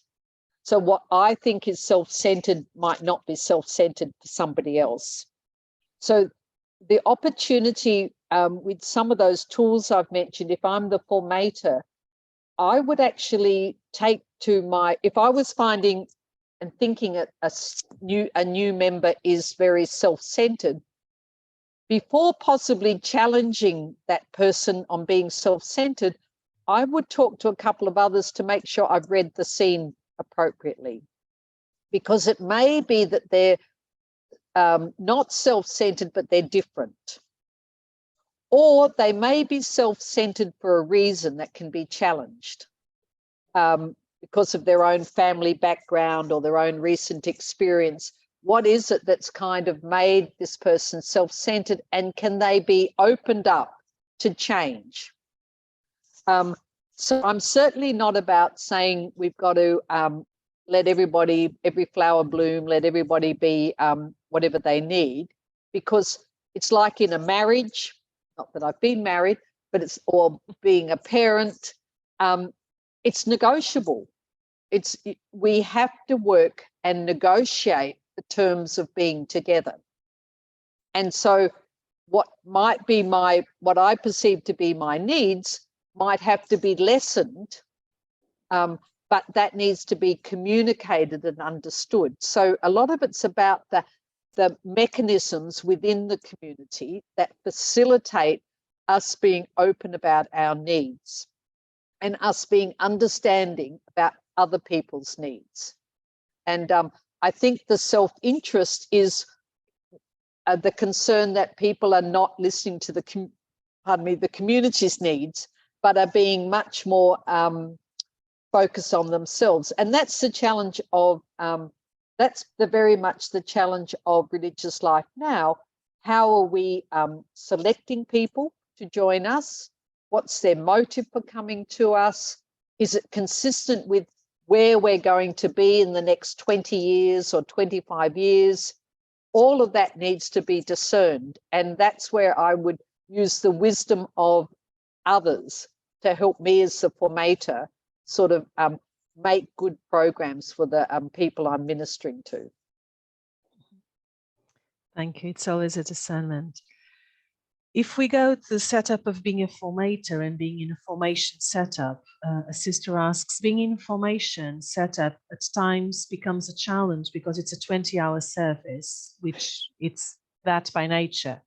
So speaking to formators, Marianne, how would you say a balance between self-care, the formation, and as well the whole of the community, because then it's not only the formative community, but the whole community.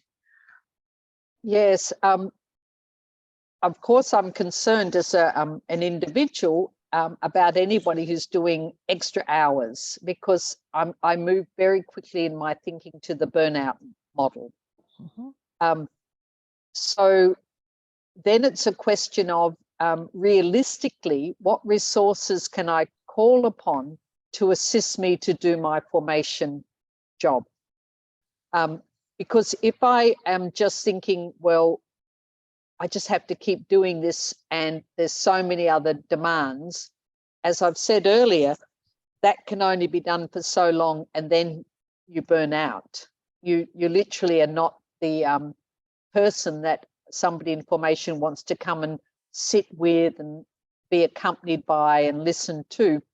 So it's for the quality of our work as well as for the quality of ourself that we need to self-care. And I know it sounds maybe not even plausible, but I think that that's the sort of thing that the total congregation needs to understand. The total congregation is part of the formation. It's not just me, the formator. So I need to bring this to the leadership. I need to bring it to the formation community that I need assistance if I'm being overextended and not being nourished sufficiently to keep doing my job well. And what I'm trying to put in this presentation is that's an ongoing challenge for us, because we, in many settings, are being depleted by our resources. And we need to find ways to top it up, because otherwise we can't nourish the other. Mhm. Thank you. I think it has to do a lot as well of the concept of human person we have. Like if we think that a religious, it's an angel or a superwoman or a superman, then burnout will turn around very, very easily at the door.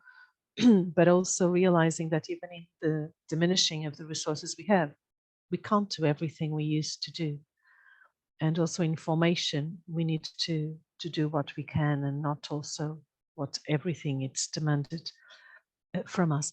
You said a sentence earlier on, looking at the vows, so poverty, like a lack of resources sometimes, chastity or celibate, not addressing our emotional or affectionate or sexual needs, then you didn't touch obedience. How would you look at the vows from a self-care, a healthy self-care perspective? Well, let me start with obedience. Thank you. Yes. I mean, there's a lot of theology around our vows, of course, but as a psychologist, we need to be obedient within what's possible for us in order to be able to still be a full person. So I'm using the psychological framework and saying, if I was just saying, well, I'll do that because of obedience, without being fully committed as a person to what's being asked of me, it's not going to last. It's the notion of my being able to do things under obedience without bringing along myself and the fulfillment of myself is setting up the possibility of failure, really. So I believe that in religious life, obedience is something that is negotiated. And of course, one is very aware of the superior's capacity to ask of us something that we think we may not be able to do, but we can talk about it. Mm-hmm. So I really do think that we can be called out of ourselves by obedience. I think similarly that God can call us out of ourselves, but I think it has to be a dialogue with God, a dialogue with the leader.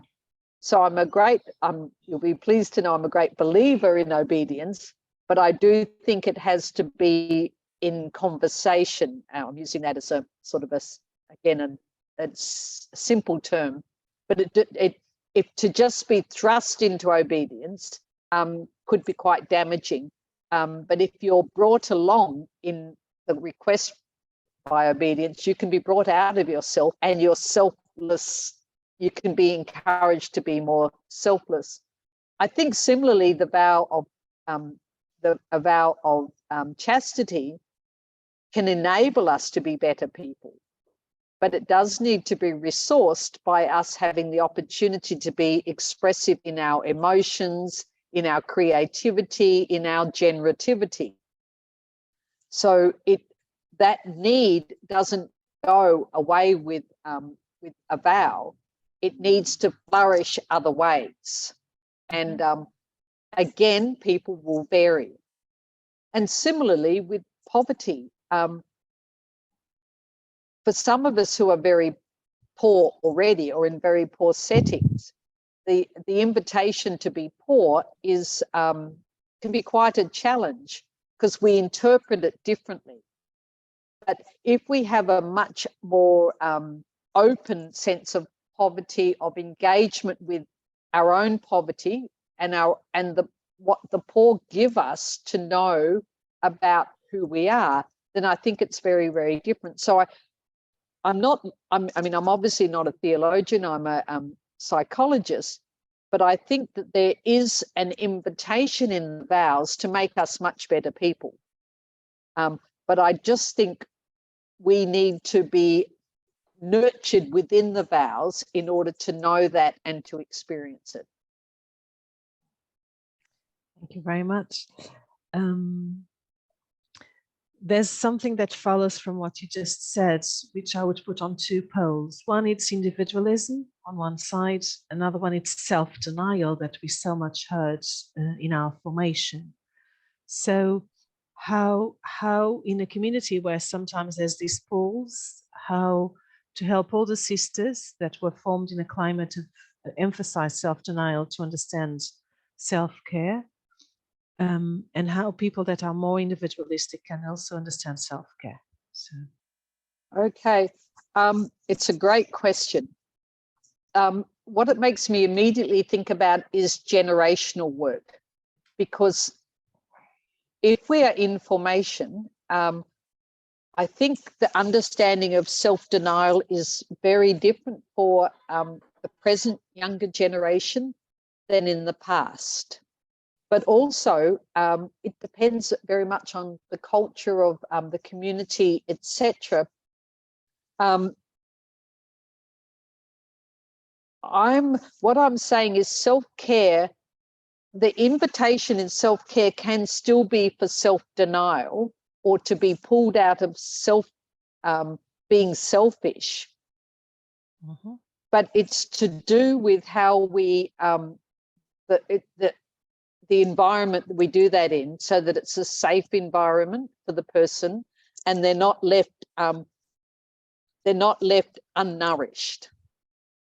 So, and as I've said probably at least 1,000 times this morning, everybody's different. So what might be a good invitation to somebody may be a damaging invitation to somebody else. So we have to know the person and encourage them to know themselves so that they can tell us when it's too much and they can't manage, or when it's a great invitation to move beyond what we thought we could do. And as somebody who's had that many times in my own, I think of my own initial formation, I was literally thrown into things that I would never have thought I could do. And it was fantastic.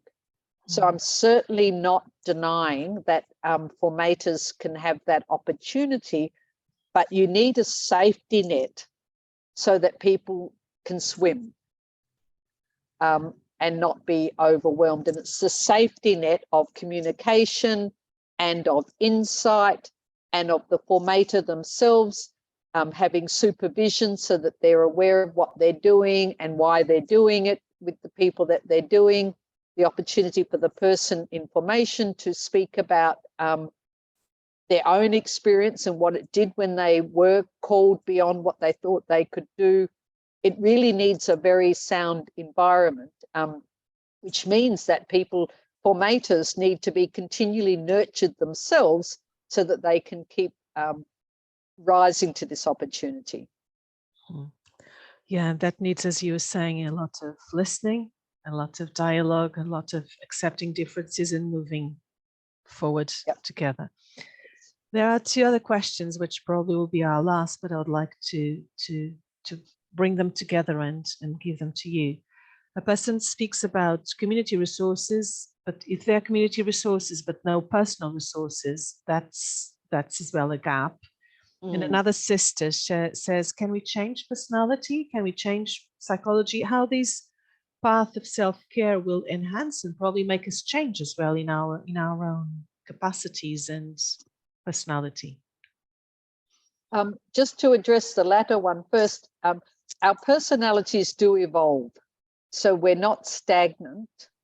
But as we get older, they don't evolve as much. I think I'm right in saying that. People might want to challenge that, but the general science would be that you tend to become more predictable and in your personality as you age. We do have big events in our life that shape our lives, and they can shape our personality. And joining religious life is a big event. And our formation experience is a big event. I could say the same of marriage or of having children. They change us as such. So our personalities do evolve around not just our aging, but the life experiences that we're having. And if people are finding aspects of us that are challenging in our personality, we can also get some intensive help to address that. So if I'm identified as a risk-averse person, I can be challenged to not be as risk-averse. Some of us maybe spend some time in, well, you could spend some time in therapy to kind of, or in more intensive work on yourself in order to address something that's part of your personality that's inhibiting you. I could possibly say a little bit more about that next week. But what I'm trying to say is that our communities need to be welcoming environments for experimentation, for change, but they also need to be secure and safe environments so that we can come back and say, that didn't work, or I feel uncomfortable, or that's taking me out of my comfort zone and I need to talk about it. So I do think it's a lot to do with the setting that we build up and not being too rigid in our expectations so that people can truly flourish. And if you think about that word flourishing, being enabled to grow in a way that helps them to shape themselves. So I like going back to that image of what do people need in order to be able to be fully themselves. And I realize there's a tension in joining community, but I'll repeat, there's a tension in getting married, where I'm going to have to make sacrifices in order for us to make good decisions for our family life. So it's not as if we're completely in uncharted areas. Most people surrounding us also have to work out how to do this. Thank you so much, Marianne. I think we will draw this to a close so that as well we can say goodbye properly. One of the things that just resonates within is this, to be the best of ourselves. I think that's why God has created us, so that we can be the best of ourselves. And that's how you started, self-care, to nourish our water so that we can give the best of ourselves to others. And that's, I think, the frame where we have to put this self-care all the time within the vocation of being human and within the vocation of being consecrated, so that others can be the best of themselves. And risk is there. As humans, risk is always there. It's sometimes a good thing, but sometimes risks are too big. So in order to face all the risks and the challenges we have, we need to be stronger, healthier, wiser if we can, and sometimes they will overwhelm us. That's for sure. And when we look at Jesus, that's exactly what we see. He looked after himself in order to look after others, and at the end he was able even to give out his own life. So that's the model we follow. Marianne, I'll just go back to you. Can you just tell us in 2 lines what we'll look at eventually? Next session will be on the 20th, on Monday at the same time from 9 to 11:30 Rome hour, but I would like for you to give us an appetizer and then we'll move on. Thank you. Okay. I've slightly referred to it. I think we here at UISG, I was very aware of in the assembly last year that there was a focus on our vulnerability. And I think we've been invited by Pope Francis to have a look at who we truly are as individuals, almost like warts and all. What in recognizing our vulnerability, how does that enable us to actually be even closer to the people we want to work with and minister to, and closer to our God? So I'm going to focus on the notion of what is vulnerability, what is it that it does for us in a positive aspect, as well as what are some of the challenges in presenting our vulnerability. And I'm going to try to put that in the context of the invitation of the Synod. But as I say, I'm going to do it from a psychology perspective, but also from a perspective of a member of the church. Thank you. That sounds really, really interesting. So I will ask everyone to unmute if you want. There's many, many, many thanks, Marianne, on the chat. So has been a wonderful, insightful, wise, full of your experience. And so we look forward to be with you all in 1 week. So today's Friday, not next week, but the week after. So I invite everyone to unmute if possible, and we can say our goodbyes.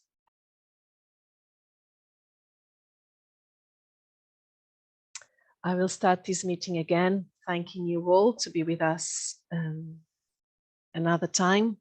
This second session we're having also, Sister Marianne, thank you so much for being with us. Thank you for your wisdom and your presence. We thank as well the interpreters. Today we have Sylvia and Christine, and also Ricardo with the technical help. So just a little reminder of who Sister Marianne is and does. She's a Sister of Mercy of Australia and Papua New Guinea. She's a psychologist. She worked in many universities. She also has a lot of experience with migrants, which brings a different flavor to what she shares with us. At the moment, she works here at UISG with the Migration Committee, and her research interests include the displacement, the migration in the Pacific. And she was awarded different awards in Australia, around the world. So with no overdue, Sister Marianne, thank you so much for being with us. And today we'll listen to you on embracing vulnerability. Thank you very much. And my greetings to all of you. It's lovely to know that there are so many people interested in this topic. As you can hear, and as Paul has said, I'm an Australian Sister of Mercy. I'm currently here in Rome, but I will leave here on Wednesday to return to my teaching in Boston. So I'm a little bit on the move, if we can say that. I would just share my screen so that this helps me to keep focused with you. Thank you. Okay, as Paul has said, we are talking about embracing vulnerability, and I'm going to do this in 2 sections. So just for people to understand, because we have some time today, I will do about 40-45 minutes of talking, and then we will take questions. and then we will have a break so that you can have the opportunity to get a cup of tea or coffee or something, and then we'll resume for the second part. In the first part, I'm in particular trying to explore why this is our topic. What is this about embracing vulnerability? Where did the topic come from? And the second part is, especially for those of us who work in formation or leadership, how we can address vulnerability from a psychological perspective, because I'm a psychologist. So that's my task today, and we will see how we proceed. I just want to start, though, by reminding people that where I got to yesterday, when last week when I was talking, just in case some of you did the same, were with me for the same opportunity. Last week, I was looking at self-care and self-care for leadership, self-care for us as religious. And one of my strong messages was know yourself. It's very important for us to address these issues of vulnerability, or later I'll use another word, resilience, by knowing who we are. And the other point that I've emphasized all along is that every one of us is different. So what works for you does not necessarily work for somebody else. Or whether you are, and this is a very simple example, an extrovert, outgoing, outward facing, that's where you get your energy, or conversely, an introvert, much more reflective and starting from the inner focus. This does not mean one is better than the other. It just means we are different. And we need to understand that difference when we are working in our leadership positions in formation and on the our provincial teams, for example. We need to understand there is not one typical person. Each one is different because of their background. Secondly, we all start, and here's another small example, from a different position.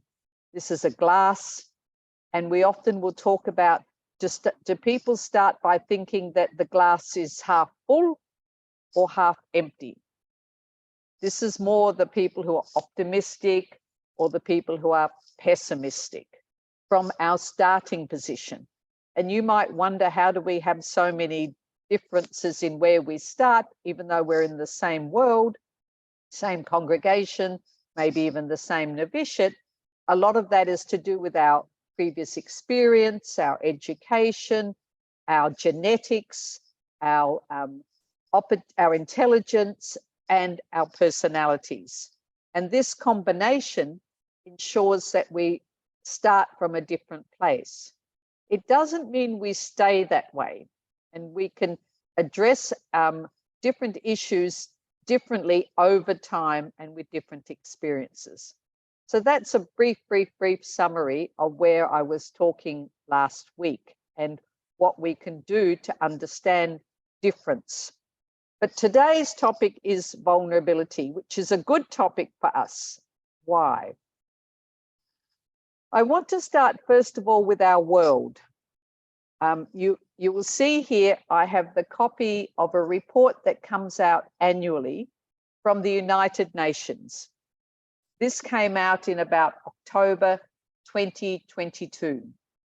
It's a report on human development globally. And the title of the report, I think, has something important for us to see. It talks about uncertain times, unsettled lives are shaping our future in a transforming world.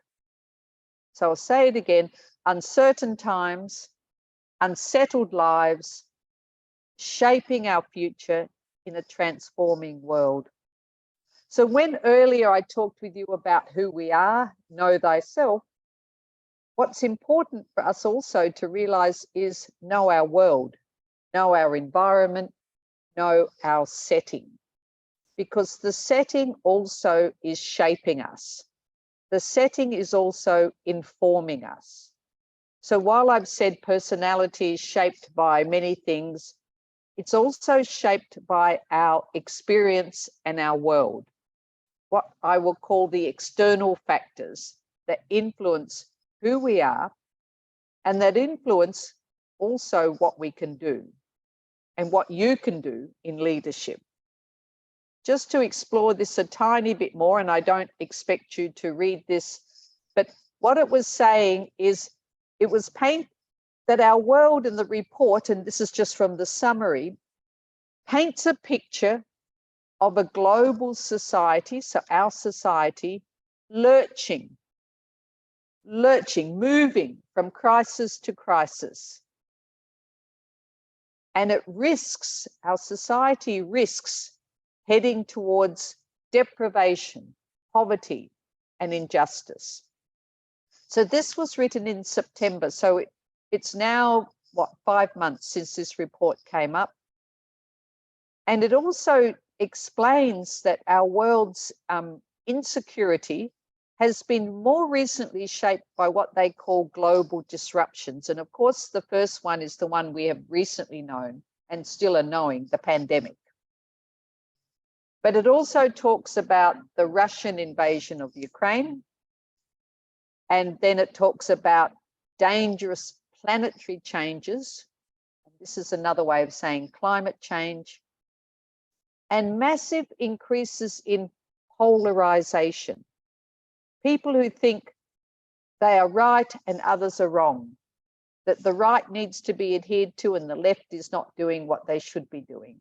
A lot of insecurity, which has led to our world being nowhere near as safe for us global citizens as we think it is.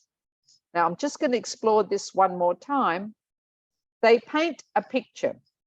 And again, you can most easily, there's a reference here, go to this on the internet to find out more.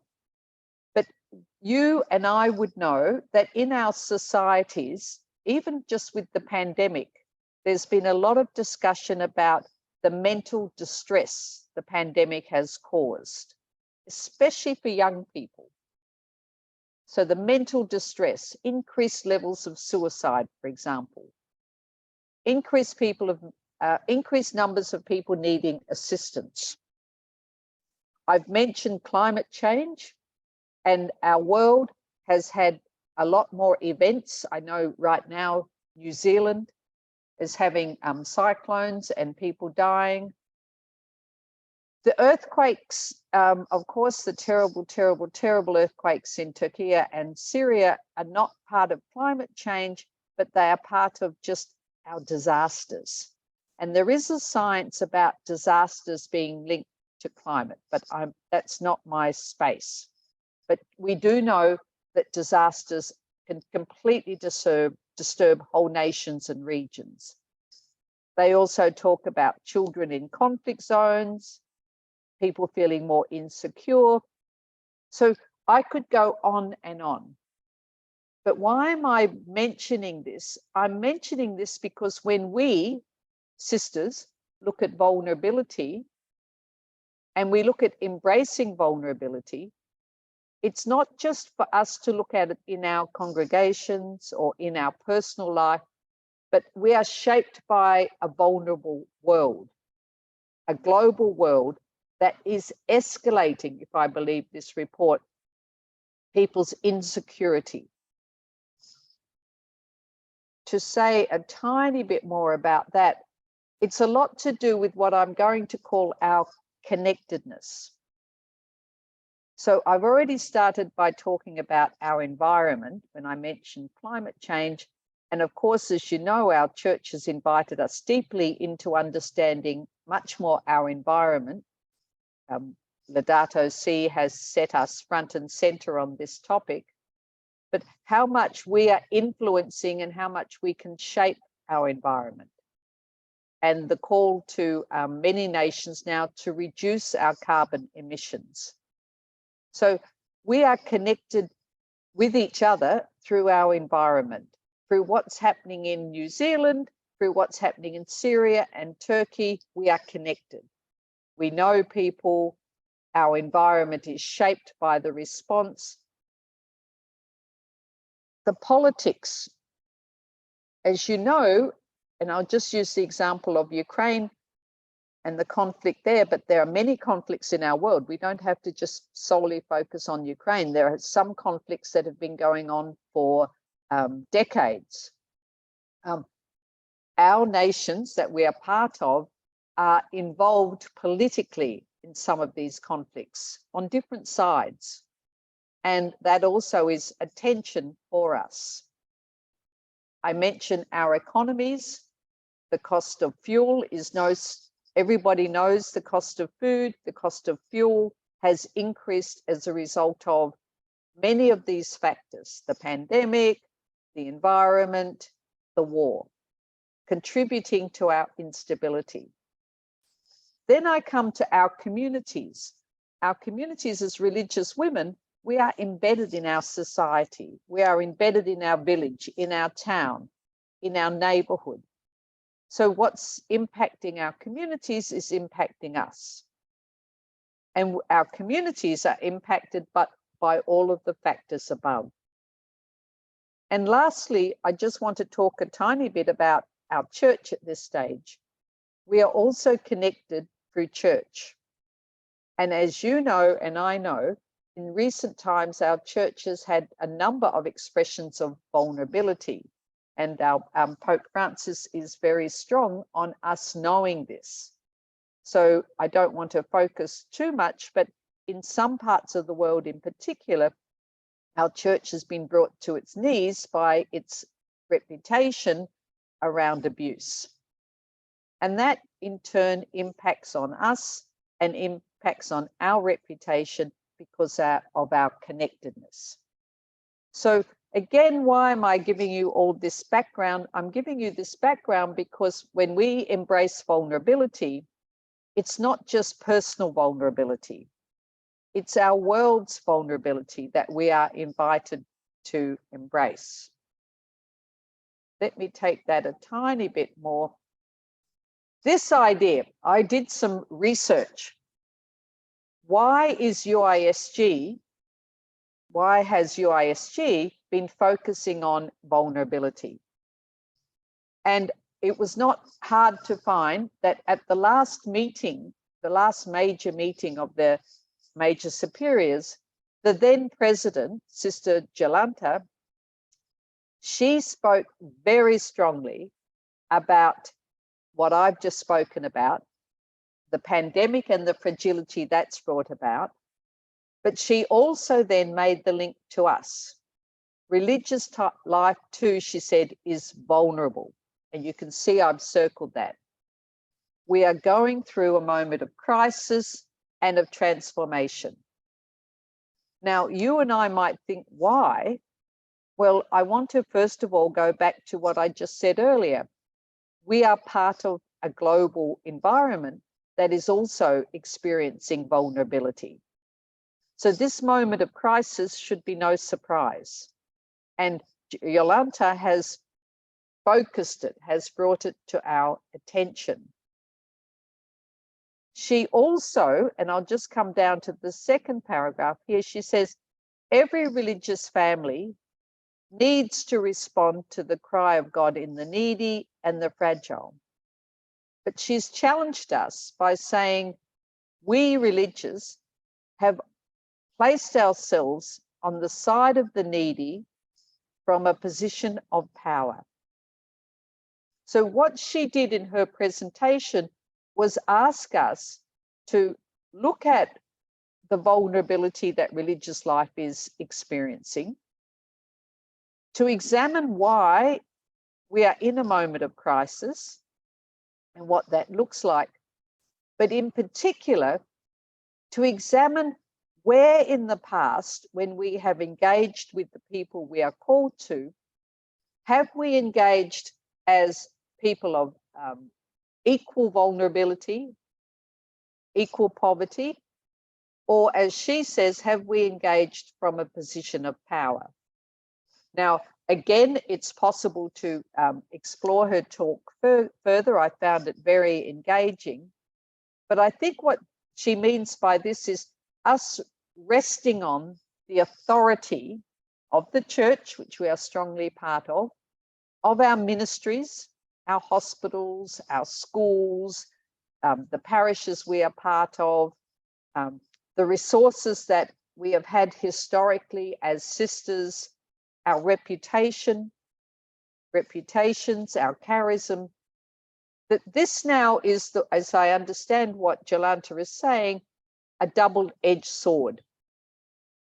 It's a challenge for us to recognize our vulnerability and to step aside from our position of power that some of us have either acquired and held on to, or that others have given to us.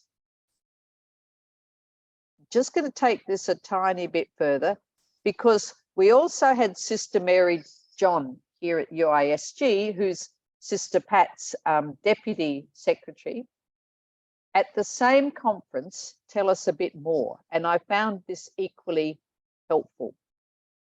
So what Mary John said, vulnerability is a common human predicament. And the good news for us is it calls for compassion, which I think is something we've explored for a long time, solidarity and support. So Mary John's saying that, okay, don't run away from the word vulnerability. It's well known to human beings. And so is the response of compassion, solidarity, and support. But she also has a challenge to us from what Sister Jolanta has said. I'm very interested in what she said to us. For religious congregations, it's more difficult, she says, to appear vulnerable, because we rest as religious on assumptions. God will provide. We are part of the response of God, the church, and that prayer and reassurance puts us in a strong position. So if I'm understanding what she's saying, and again, this is something for all of us to depth, what Mary John is saying is that vulnerability is not easily understood in religious life. Again, as like Jolanta said, because we are familiar with our religious life being something that we strengthen, that something that we feel assured by, and we don't always take personal responsibility for the vulnerability. Now, hopefully I'll say a bit more that will help us to understand that, but this is something that, as I would suggest, requires unpacking, as they say. She has a little bit more to say, which I quote. Embracing vulnerability, says Mary John, is different from merely tolerating or enduring it. Embracing happens when there is warmth and closeness in a relationship, a good rapport, recognizing, owning, befriending, and here's the bit for us, being at ease with being vulnerable, resting in our vulnerability. She says, in this honest encounter, there can be power, healing, and hope. She further goes on to say, embracing vulnerability is embracing the cross in the hope of the resurrection. Now, I'm a psychologist, I'm not a theologian, so I'm not going to look at embracing vulnerability as embracing the cross from a professional perspective, because there are better people who can do that than I. But I am going to stay with what I've highlighted there, the recognizing, owning, and befriending. How do we, religious, as individuals and as collectives, as communities and as provinces, embrace, develop a positive relationship with vulnerability? That's the space I'm going to be working with you today. two images, both saying the same. I think Pope Francis has said this in a very, very clear way by saying to embrace vulnerability is to be shepherds with the smell of your sheep in the midst of your people, like Jesus, the Good Shepherd. Meaning that if you smell like sheep, it means you are comfortable, you are connected, you are with the sheep. You smell like the sheep.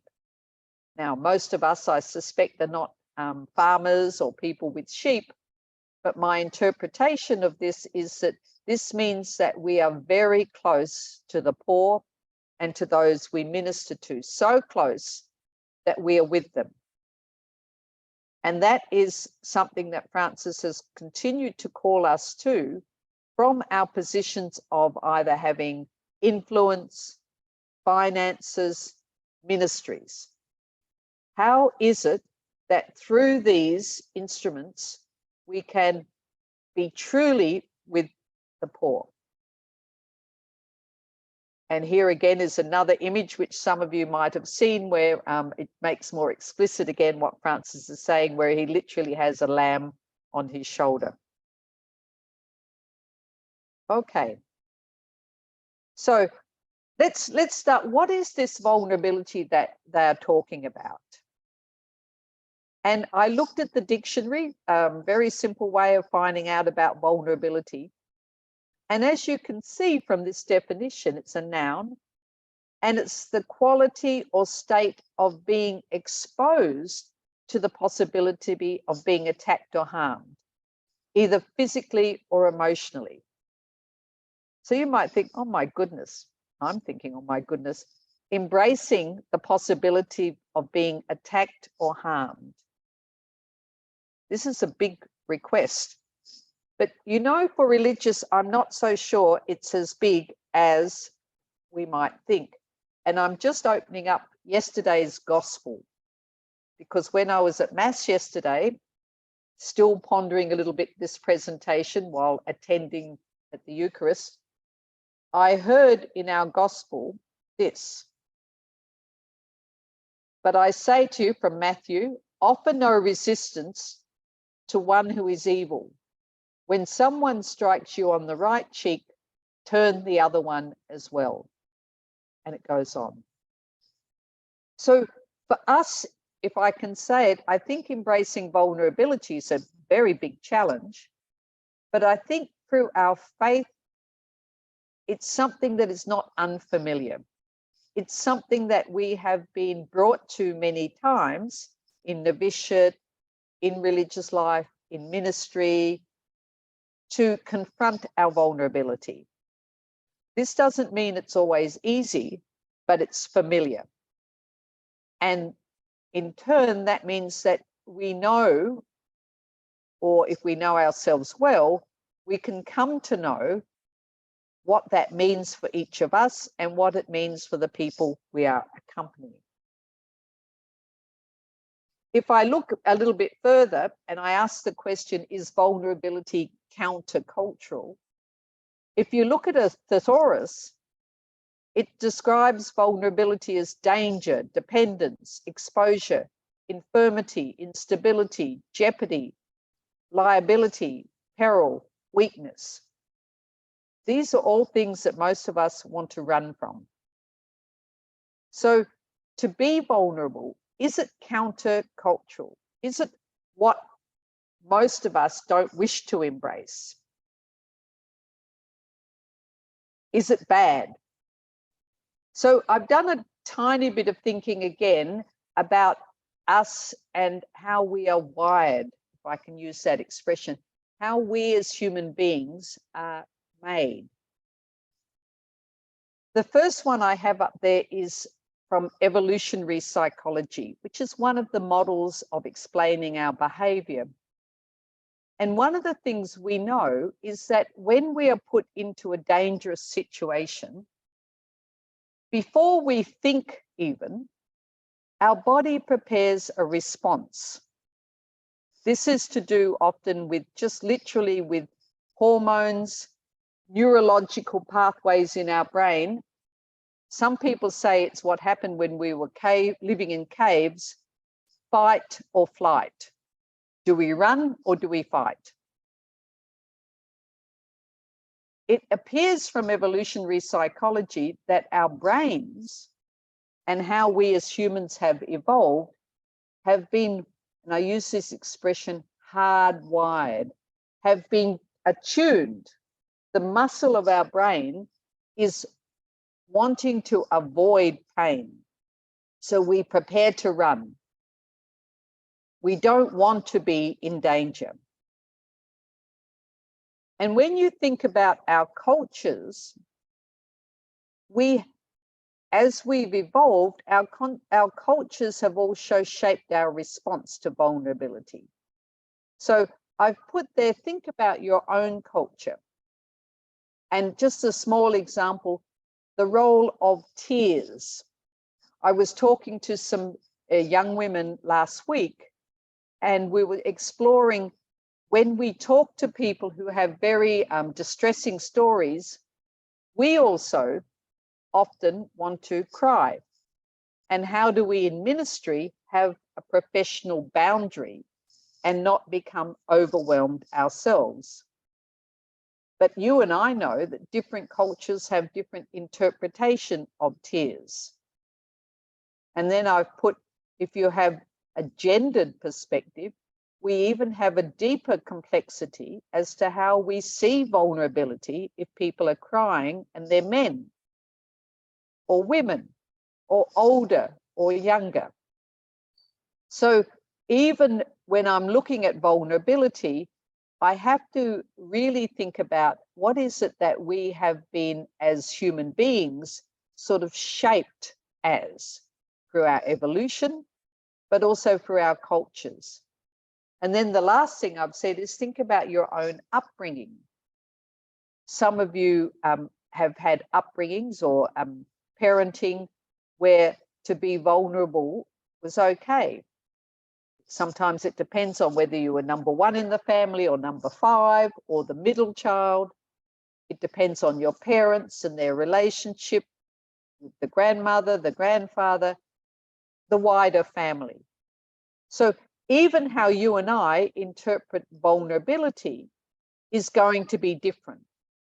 So our definition earlier of harm and of all the alternative words from the thesaurus, these will be interpreted differently for each of us because of each of us being different. And in order for us to explore our vulnerability, we need to know our culture. And I'll say just one thing a tiny bit further.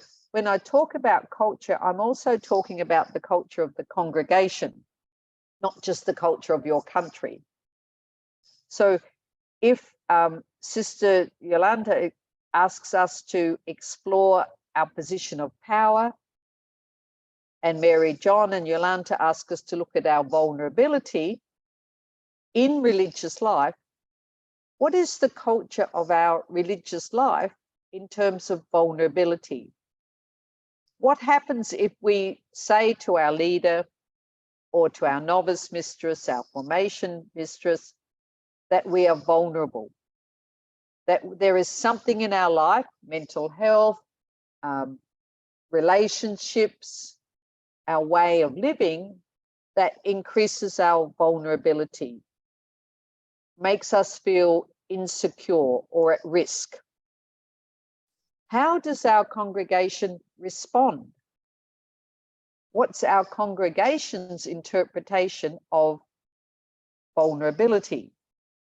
Do we think it's bad, unhelpful? If a sister says she has a problem, does it mean she might be dismissed in formation? Or does it mean that we will embrace her with supports? Or both? It could be, of course, depending on the situation and the setting.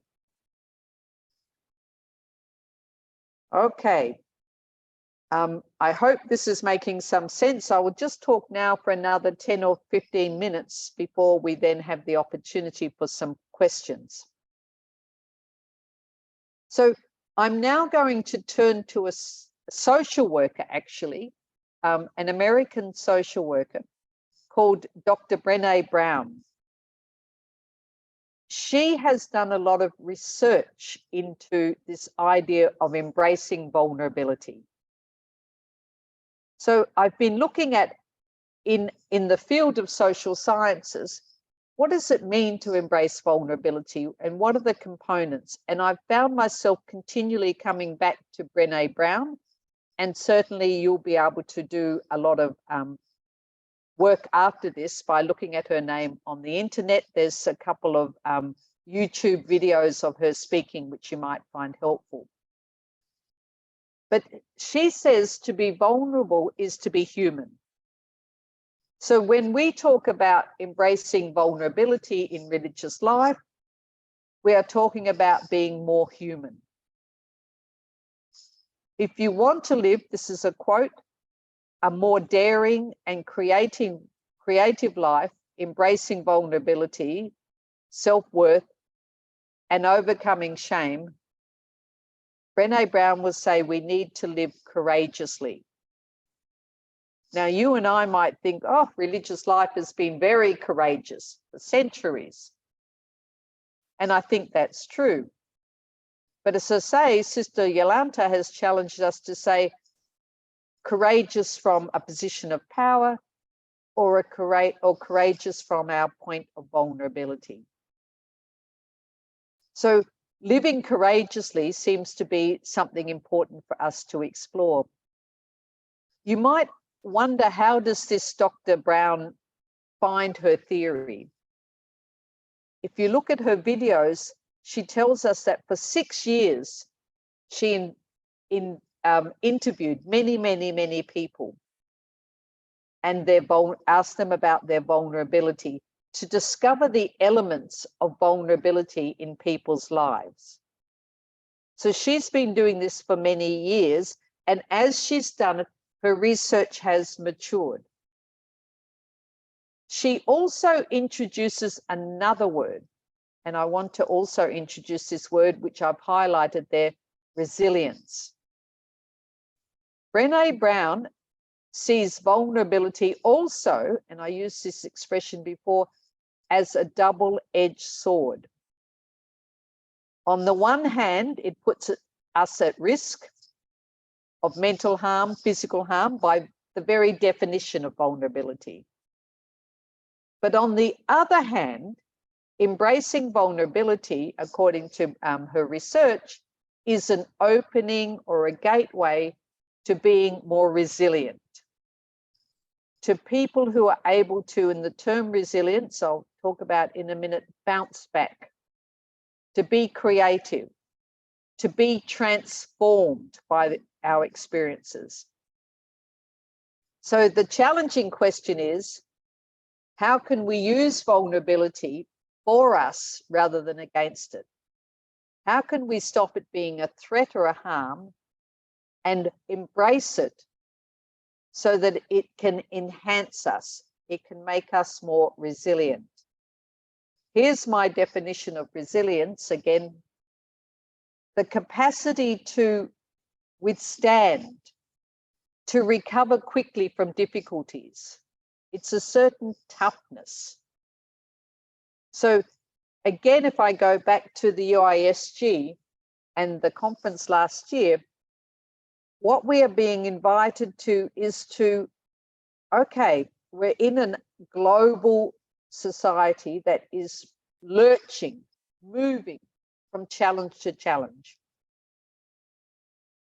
But can we ensure that we are more resilient so that within the pandemic, within the conflicts, within the global financial insecurity, we rebound when we can, we bounce back, we have a flexibility or an elasticity?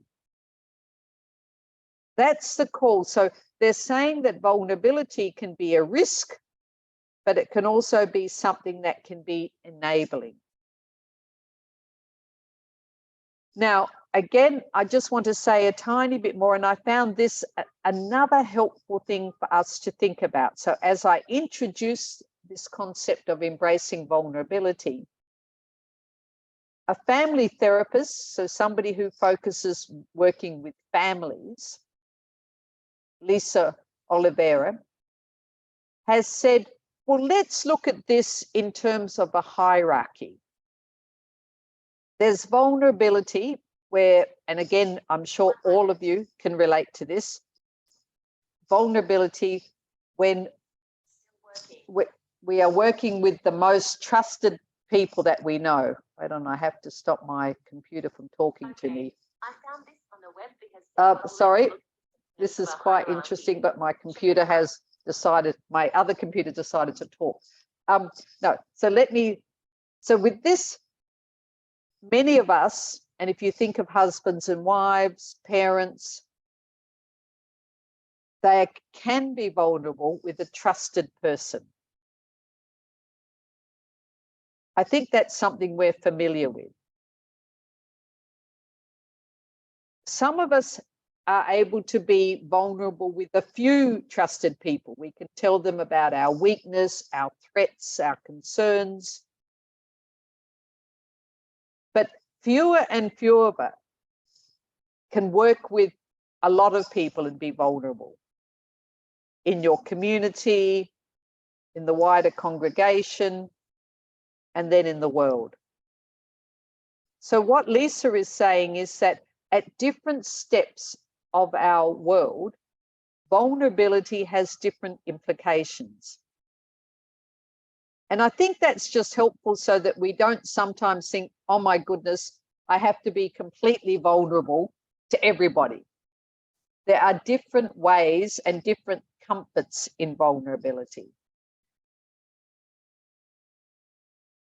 Again, the same picture. So let me then come to embracing vulnerability in our leadership. Because if you are formation personnel, you are major superiors, you're on congregational teams, then this is a challenge because you have a position of authority. So you are further up that triangle of having a lot of commitment out to people with authority, and yet what we are saying is you are invited to be vulnerable. That's how can you be at risk in your leadership and still a leader? How can we as religious in our congregations be ministering and vulnerable? If I'm understanding what Sister Yolanta was challenging us to.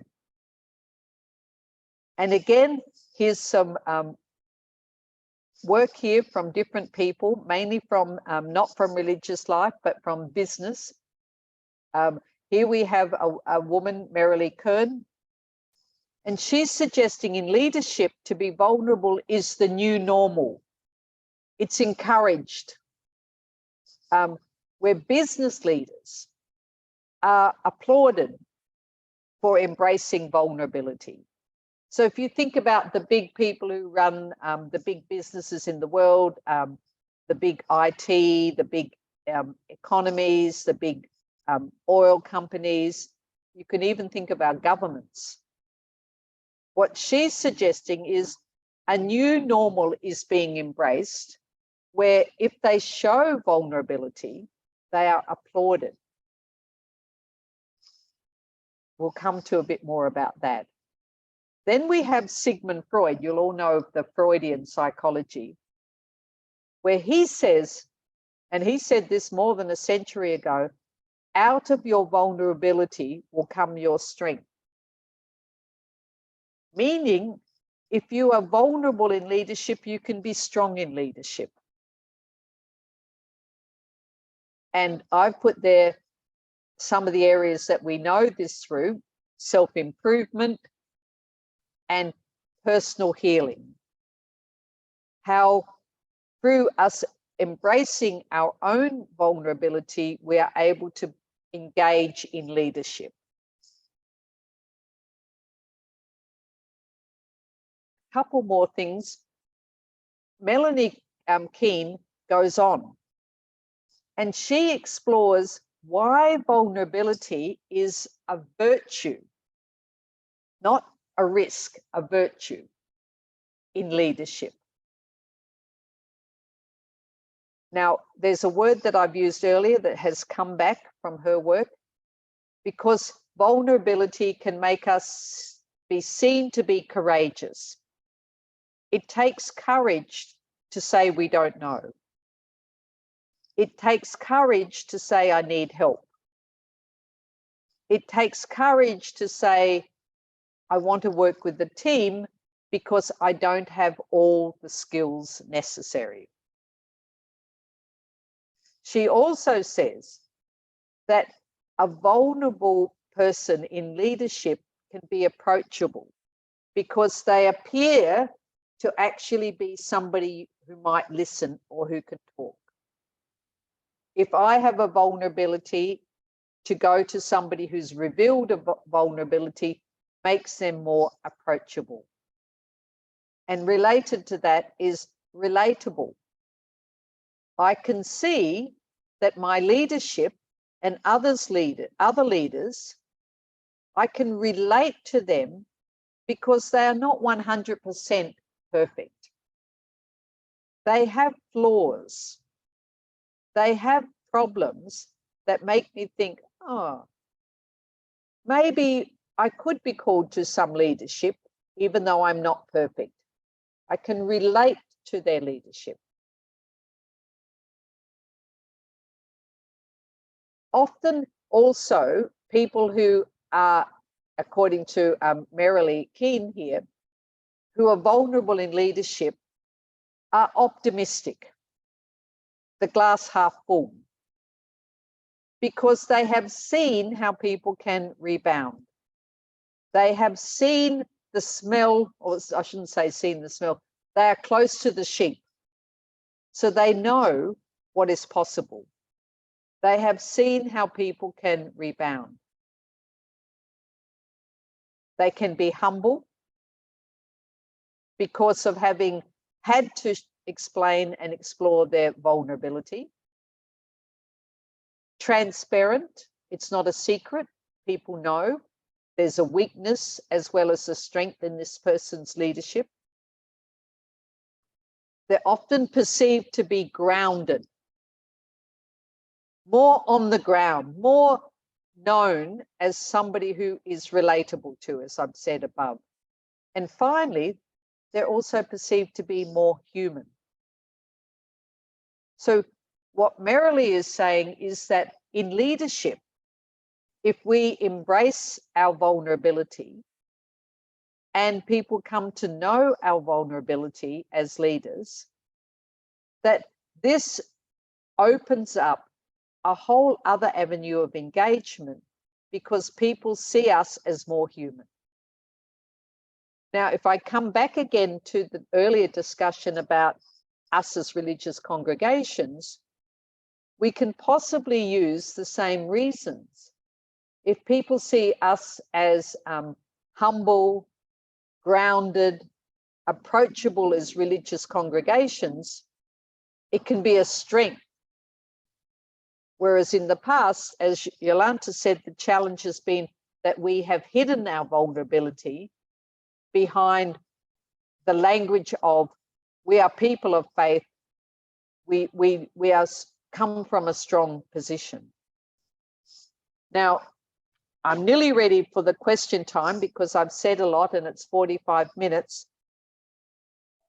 I just want to give you, this is where I'm going to start after the break, where I'm going to start with an area of positive psychology, but I'll explain more to you then. But I'm going to talk with you more about how do we make this real with the people we are working with, the members of our congregation, the formatees, etc. But I'm going to stop now because I've spoken to you for 45 minutes. I've introduced a number of concepts. Most of them are not my concepts. They're what I've learned as a psychologist and what I've read and researched. And now Paula will help us to see if there's some questions to explore. Thank you. Marianne, thank you. Thank you so much. I think so many beautiful things are echoing inside. So I suggest we leave just 1 minute of silence to recall one idea, something that Marianne has said. How does that impact on us and what we'd like to do it? At the same time, if you want to ask any questions, please write them on the chat and we will proceed. So just 1 minute of silence. Thank you. So we open now the time of questions. If you'd like to write on the chat or if you'd like to raise your hand. So there's the question in Italian. I will try to translate, Marianne.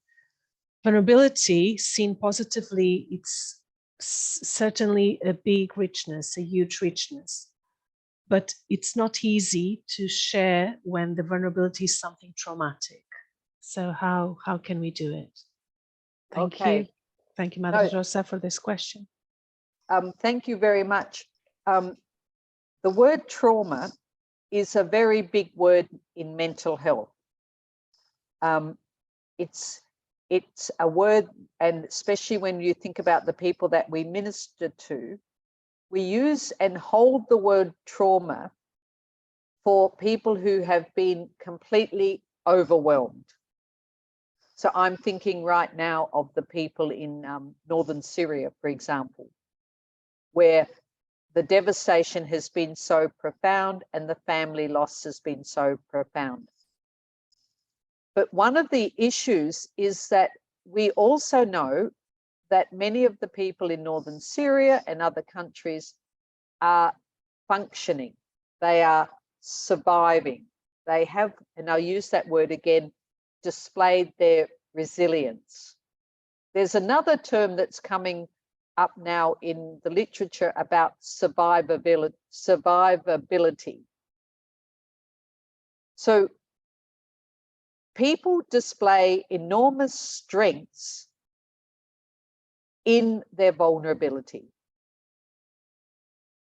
We reserve the term trauma when people cease to function. They don't get out of bed, they don't look after their child, they don't eat, they are overwhelmed. But many people, and I noticed even the UN report, refer not to mental trauma, but they refer to mental distress. Mental distress is much more familiar. Many of us know about being distressed. All of us know about being distressed. And we often know how to work with people who are distressed. We can feel paralyzed working with people who are traumatized, because often, as I say, that's reserved for the space of the psychiatrist or the psychologist. So my first thing is to think about our language. Are they truly traumatized, which technically would mean they're not functioning? Or are they completely distressed, but still functioning? Now, you might say, well, what's the point of the different language? I think it can give us a tool for how we approach the people, how we think we can minister or accompany or be engaged with them. So that's my first point. But the second point is, and thank you for using the term trauma, because some of us are traumatized, there's no question. We have been overwhelmed by different experiences. And if that is so, then what are the supports in our congregation for somebody to get true assistance? And in that assistance is a community support, but professional support as well. Supervision, maybe therapy, cognitive therapy, psychotherapy. There's different, because to be overwhelmed means we need to reach out for help. And for our congregations to be cultures where that's okay to ask for help. It's okay to acknowledge that we have been traumatized. So for leaders, it's also a question for us to be aware of the language, but also what really is being asked here of your leadership, and what is the needs of the populations that we're working with? And do we have the resources and the appreciation to work with them? So I completely, the question is good. How do we, there's a further question there, how do we help people who are vulnerable negatively? I think that's a lot to do, if I'm understanding the question, with the culture of our religious life. What's the consequence of being vulnerable? Is it a punishing environment, or one where we let sister do her thing, but we sort of ignore her as well and we don't confront her or challenge her? So often the sister can only change when her environment changes, and we foster her to be able to embrace her vulnerability with what I will call a safety net. That she knows, a bit like the people in the circus, that if she falls, there's a net. Now, I'm not at all saying this is easy, and those of you in leadership will know this is not easy.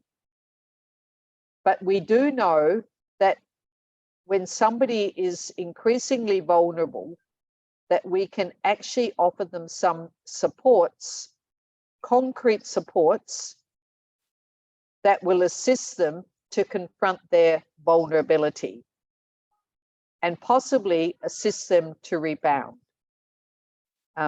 So what I'll just quickly summarize: be careful of our language when it comes to trauma, have an awareness about trauma, but also have an awareness about our cultures inside the community, so that when people do express their vulnerability, there is a safety net that ensures that the community will find appropriate resources to assist that person. Thank you. Thank you, Marianne. I think that's very much as well the last question, which I would underline again: how to welcome my own vulnerability and the vulnerability of my sister in the community without judging. I think what you're saying as well, it's how can we deal with the vulnerability of others as well as our own, and sometimes in community that can be challenging. So would you like to say something else on that? I'll say something and then I suggest, Paula, we have a break. But okay, the thing is, I'll come back to this know yourself. Often somebody else's vulnerability touches our vulnerability. We think in psychology, the only person you can really change is yourself. You can't easily change somebody else if they don't want to be changed. So it's also to know yourself and how that person's behavior or approach or manner is influencing you. Because you can change that, because it's you. You can change how it's influencing you. I've mentioned the word before, and I mentioned it in nearly any presentation that I give, the valuable role of having a supervisor, a professional person who can listen with you and help you to understand what's happening to you when you engage with these people, what's happening to you when you are in leadership, what's happening to you when you're working with young people in formation, so that you can be sure that it's not your reaction to them that is the issue rather than themselves.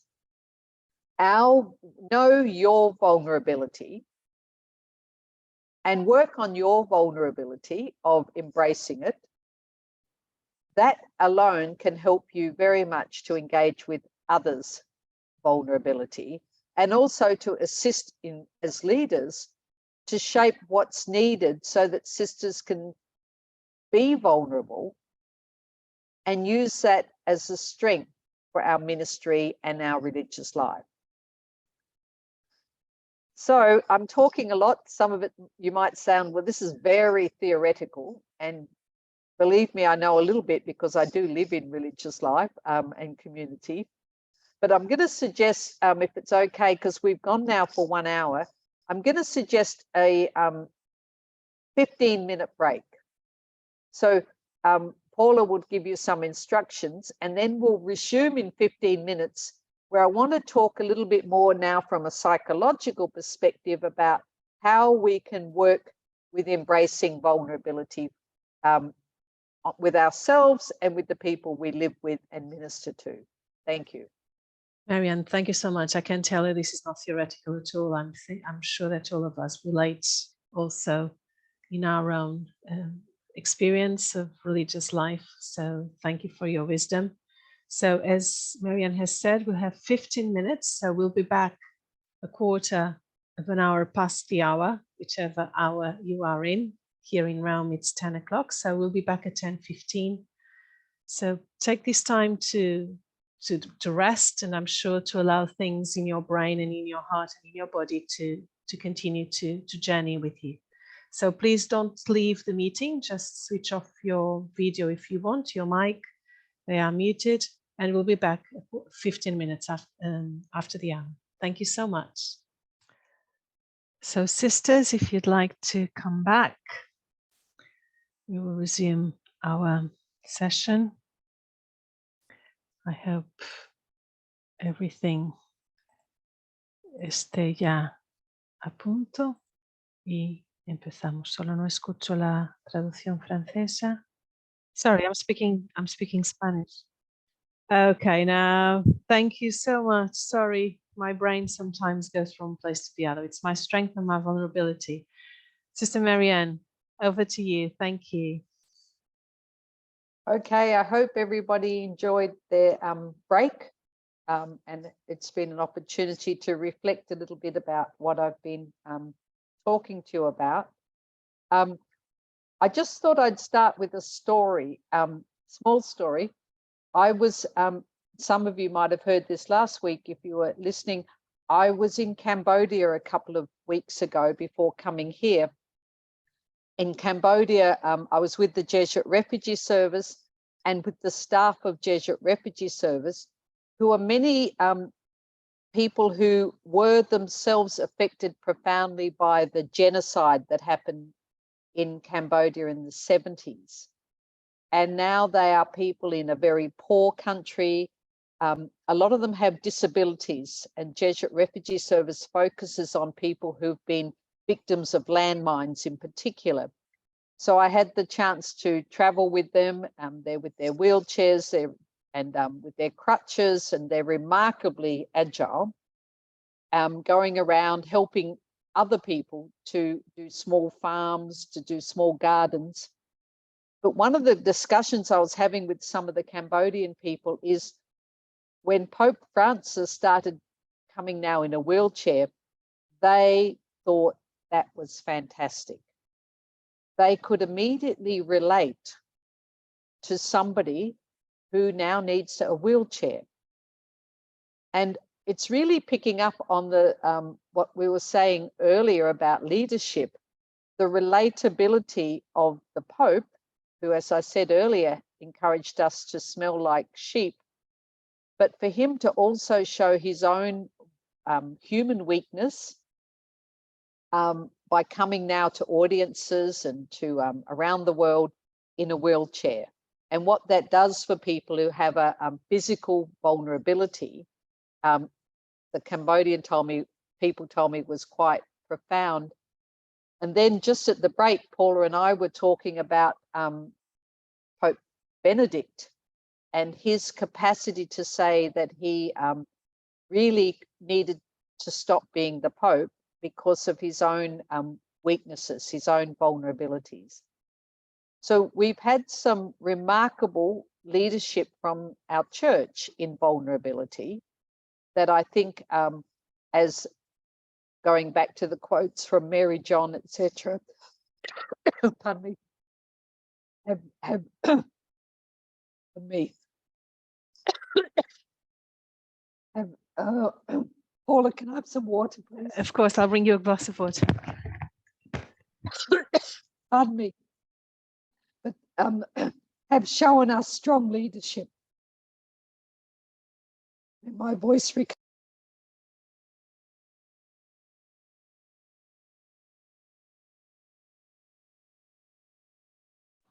While we're doing that, I'll start to share my screen again. That might help my voice recover.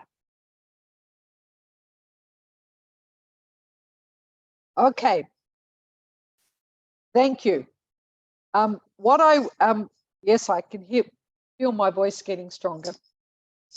What I said I would like to do in this second half is to also talk to you, thank you, from a psychological perspective. And I'm going to use the lens of positive psychology, which has only been with us for about 20 years. If you look at the date of 2008. Positive psychology focuses on, and I've got that in red, our strengths rather than our weaknesses. In the past, psychologists, our focus was on looking for people who were abnormal, who didn't fit the criteria of what we call normalcy. So what is it in us from positive psychology that can be useful to understanding vulnerability? Now, this is one of the early scholars, Peterson, in 2008. It's positive psychology is a scientific approach to studying what traditionally psychologists study, our thoughts, our feelings, and our behaviors, but focusing on our strengths instead of our weaknesses.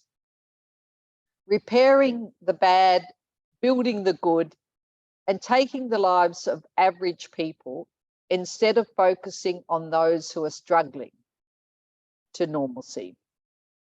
So positive psychology, it's got its criticisms, it's new, it's Western. A lot of people say it's a Western concept, but then you could also say psychology has been a very Western European concept. And it's also quite individual focused. And a lot of us work or come from what we call collectivist societies, where we focus on families and the community more than individuals. So it does have some criticisms. I'll say that up front. But I'll give a practical example of positive psychology, and one that you could use with your teams and with your, and you might have already used, but I'm going to develop it a tiny bit further. I've got here very roughly a picture of an exercise that sometimes we're invited to do, which is related to knowing ourselves, and it's called the River of Life, where if I'm with a group of people, and I actually did some of this in Cambodia the other week, which was very interesting, where you start from maybe birth or early childhood, and people are invited to look at their life as a river. And in that river, you put events that have happened that have shaped your life, that you can identify as part of your life's journey. Now, everybody will have a different river. Everybody will have different events, and everybody will remember different things. And there might even be the same event, but a different memory of the event. So I put almost like a health warning. When you do an exercise like this, where you ask people to tell the story of their life, it can sometimes elicit vulnerability. Without betraying too much trust from my friends in Cambodia, when we were doing this in Cambodia, 2 people started to cry when they were doing some sharing. So remember my discussion of tears and what do tears mean? And one was a young man, so I was very aware of his tears. And he talked about having been orphaned, of having his parents dying during the genocide, and of that being incredibly significant for him. Well, of course, you and I can, I suspect, relate to how significant that could be. So again, that's just an example. People talk about divorce, people talk about going to school, people talking about a new job, people talking about entering religious life, whatever, their road of life. But it's also a mapping of what's shaped us. And it begins, I think, to be a mapping of our vulnerability as well. Hence why one might expect tears. Another way of looking at it is, and this is a little bit technical, but I'm going to go into it in a tiny bit of detail. There's a psychologist called Dan Spiegel, who's a neuropsychologist. So he looks at how our brain and our body reacts and how it shapes our behavior and our thoughts. So if you look at the middle part of this picture here, he will have, and I'm referring to the yellow as the river, that there, as we go through life, there's an optimal pathway, what we feel comfortable in, what keeps us calm and safe. So this is not the obstacles along the river where we meet roadblocks or river blocks or bridges or no water. This is a time when in our river, life is just going swimmingly along. We're engaged, alert, and we can think and act responsibly. But then Spiegel also says that at times in our river, in our life, we have times when we are vigilant, angry, we have difficulty concentrating, when our body has, and he uses the word, a hyper aroused state. That's what I mentioned to you earlier around our evolution, where we talk about us being, our body tells us that we are at risk.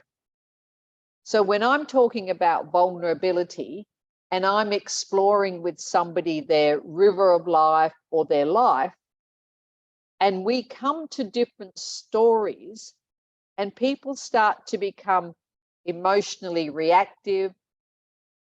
Sometimes they're, as I say, you feel sick, your heart starts to beat, then that's a sign of somebody not feeling at a comfortable functioning state.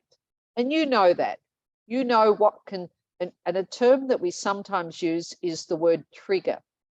What is it that can make you feel vulnerable or trigger you to have strong reactions, rage, panic? I mean, a small example that I was using the other day is when you're alone sometimes in a house, and it's a house you're maybe familiar with or not so familiar with, and you suddenly hear an unusual sound.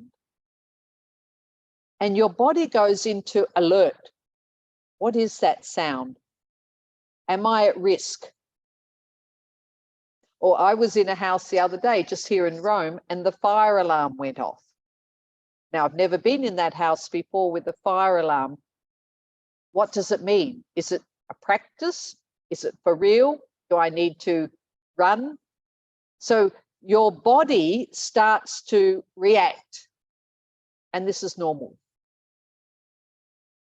At the bottom, you'll see another way of looking at our life, which is some of us also go into a response that's the opposite, where we freeze, we cease to engage, we shut down, we develop low energy or have no energy, we show a lack of emotion, we don't exercise, we disassociate, we just close ourselves off, we stay in our room, we shut down.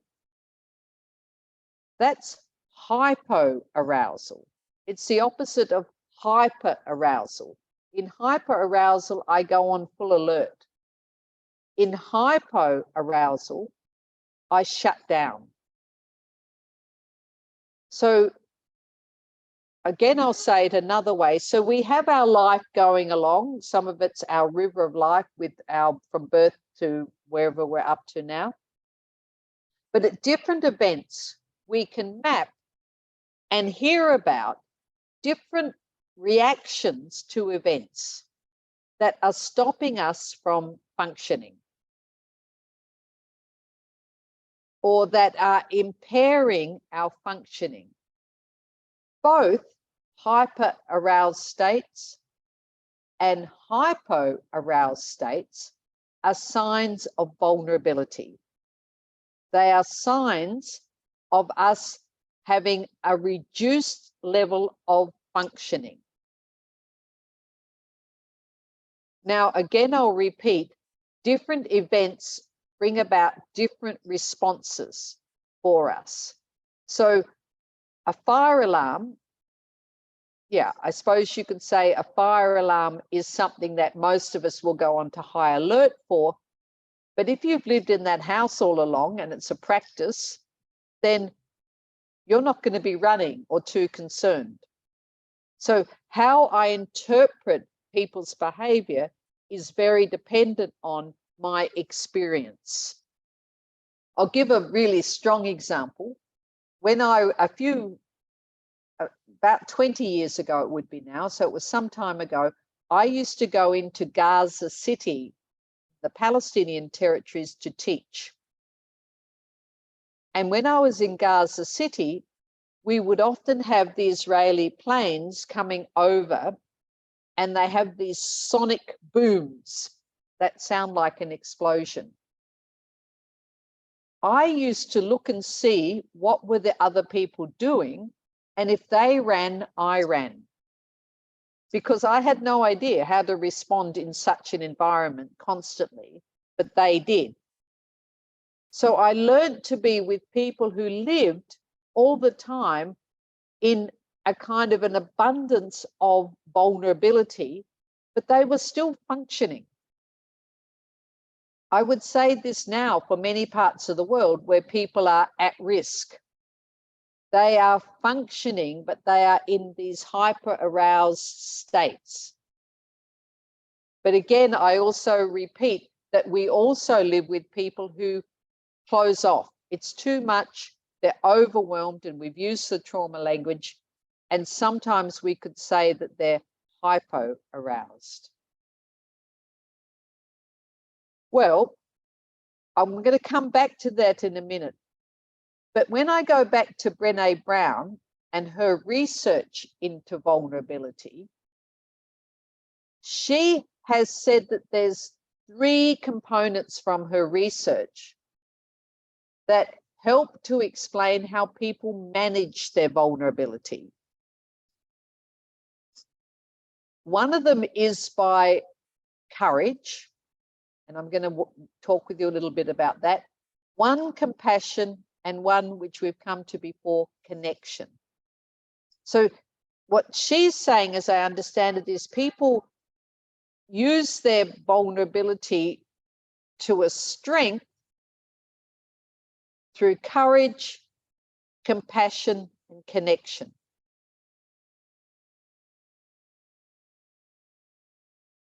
Let me start with courage. She highlights the link between courage and vulnerability when she describes having the courage to show up when you cannot control the outcome. So in our river of life, when we have events that we don't know how they're going to go, it could be, now I know I'm talking to a lot of us as religious, it could be a community meeting. This year, my congregation has a chapter. We don't know what's going to be the outcome. So part of embracing vulnerability is to have the courage to still think this is something I can engage in. So to let myself to expose myself to a risk and to have the courage to go. Somebody might say, can I talk with you? And you think, uh-oh, what's this about? To have the courage to show up, not knowing, or even if you have a suspicion that this might be an uneasy conversation you're being invited to. Opposite, to be the person who says, we need to talk. That's very courageous when there's been silence or tension in our relationship or in our way of being in community. Courage also, Brené Brown says, is to be imperfect. To know that I can turn up, but I may not have all the answers. I won't have all the answers. So again, learning from our river of life, what is it that puts me into these two areas where I'm not functioning well? The more I learn about those, the more I realize that there are places where I can't be in control, but maybe I can still manage. But again, I'm going to come back to that river of life concept. Connectivity. We've talked about this before. My very first conversation was about that we are in a connected world and the world is unstable. It's vulnerable. What other scholars, and here's another one, Martha Feynman will say, is that building true human relationships is about being vulnerable. Our vulnerability, our very vulnerability, connects us as human beings. So it's not our alone our personality, or as I say, our strengths alone that connects us, but what the research is showing and what other psychologists are saying is it's our vulnerability that connects us.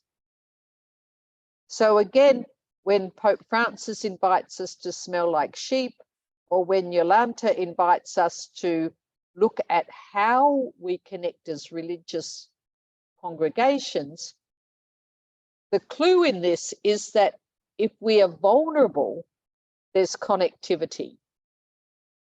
If we are not vulnerable, there's distance. There's fences, there's walls. And that warmth of human relationship and all that means is not there. I'll say this again using the leadership lens, that in leadership,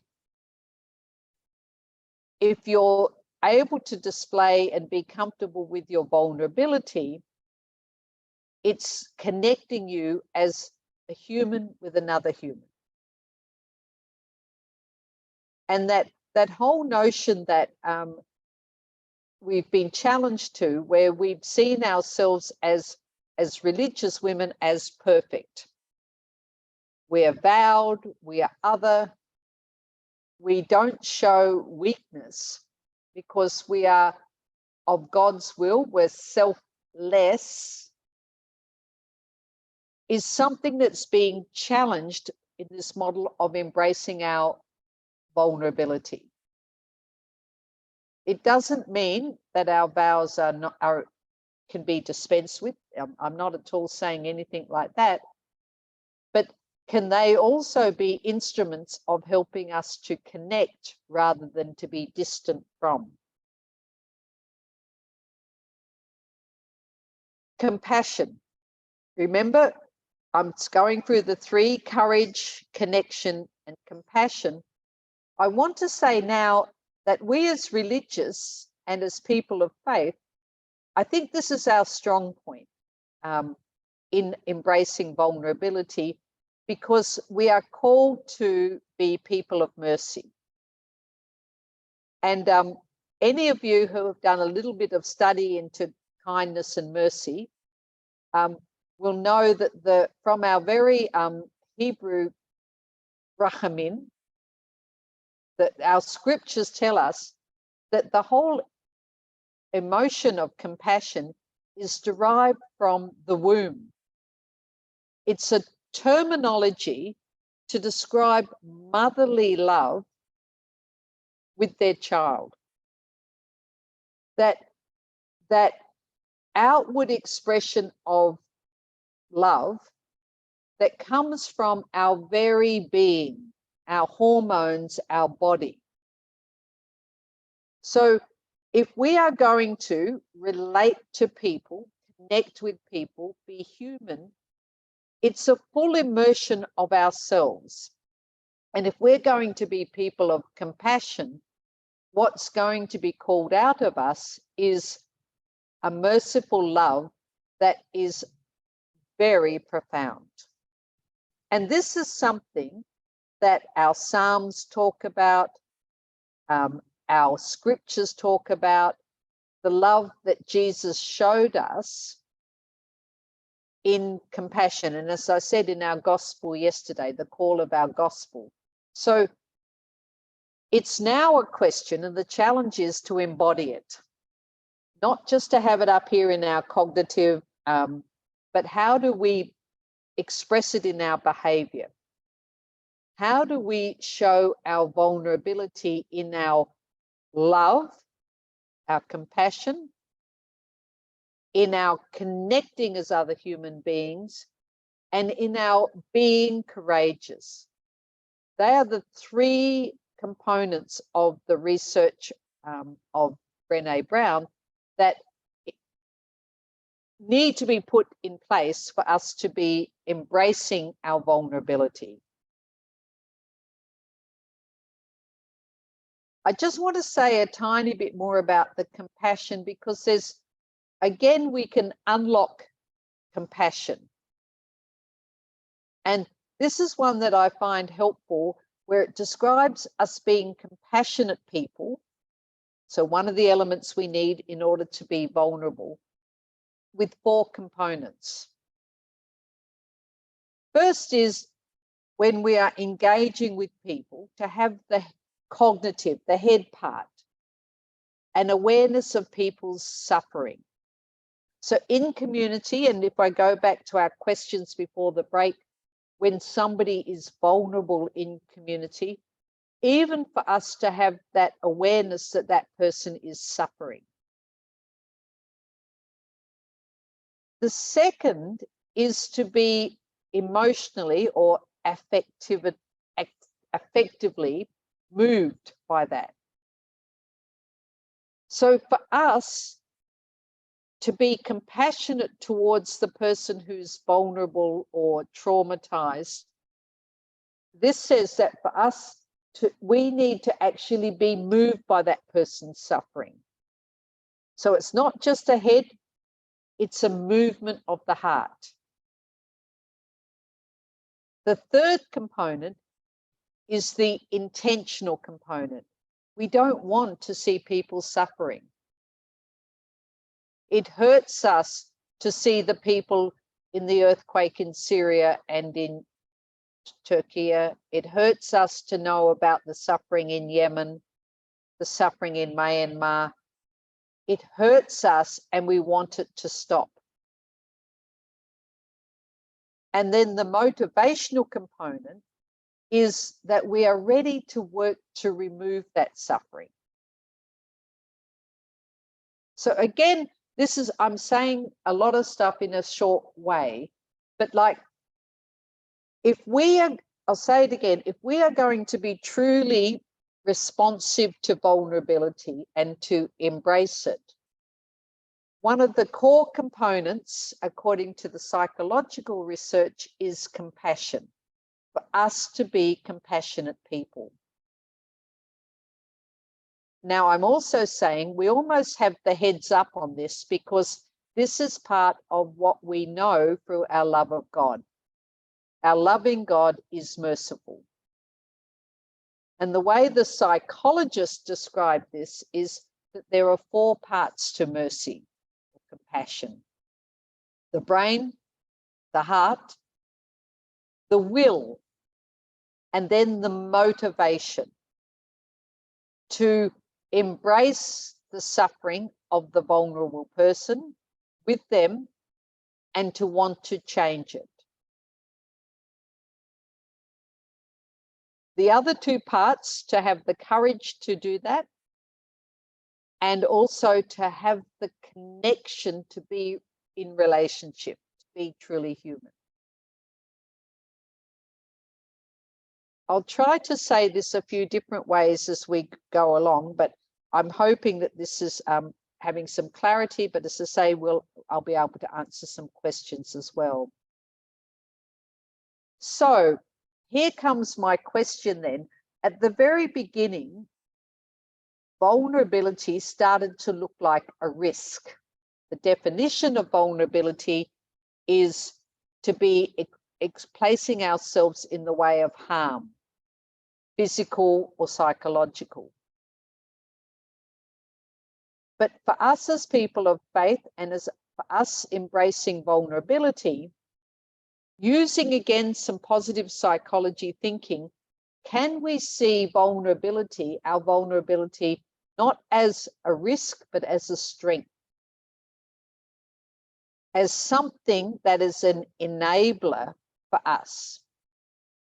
So my question is, what if you could harness the power of vulnerability so that you can ask for what you need or express your emotions without fear of rejection?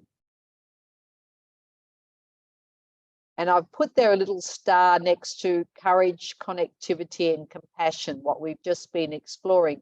What this means is, if we could harness our courage, if we could harness, pull together our compassion and our connectivity with others and our world, could our vulnerability then become our best asset, our strength? And could that help us then to overcome our fear of rejection? So this is now where, as I say, sometimes the rubber hits the road. It's fine to have all these theories and to say, oh yes, the more vulnerable the leader is, then the more they might be human. But how do we harness this? How do we gather this power so that we know what we come to know what we need, and we come to express it in a way that others can hear? And again, in religious life, how can we be, as congregations and as sisters, vulnerable and asking for help rather than using our power of authority that makes us look other than and not engaged with? It's not easy. Why vulnerability is important? I'm just starting to say what I've said before in different ways. This picture I like because it's just another way of saying some of the essence what I've been saying, but simply, vulnerability harnessed or embraced, according now to some of the psychologists that I've been researching, can give us greater strength. It can also enable stronger relationships because we become more human, more relatable, more courageous, more outward focused. And it can also, and this is very important for the self-care and know thyself, improve our love of self, our self-acceptance. I haven't said a lot about that part in this, this webinar. I said more last week. But love, to show loving kindness to ourselves is one of the best things we can do. Because then we can, in caring for ourselves, in loving ourselves, we're much more able to care for others. But this is one of the things that many sisters reject because they think it means I'm asking you to be selfish. But what I'm asking you is, can we be selfless? Can we accept that we're not perfect, that we have flaws, that sometimes we're not at our optimal, using the Dan Siegel river? We are lethargic, pardon me, or we are hyperactive and not present.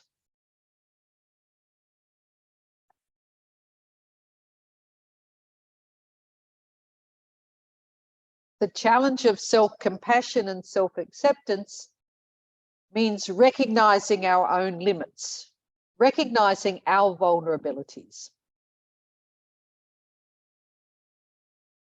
Acknowledging when we have some successes, acknowledging and not being too shy about saying, I'm good at this. And also another English expression, not a good one, pardon me, don't beat up on yourself. Don't say I'm no good, or I'm only good in this setting, or I'm a good leader, but only under these circumstances. Know yourself, but accept it rather than see it as a limitation.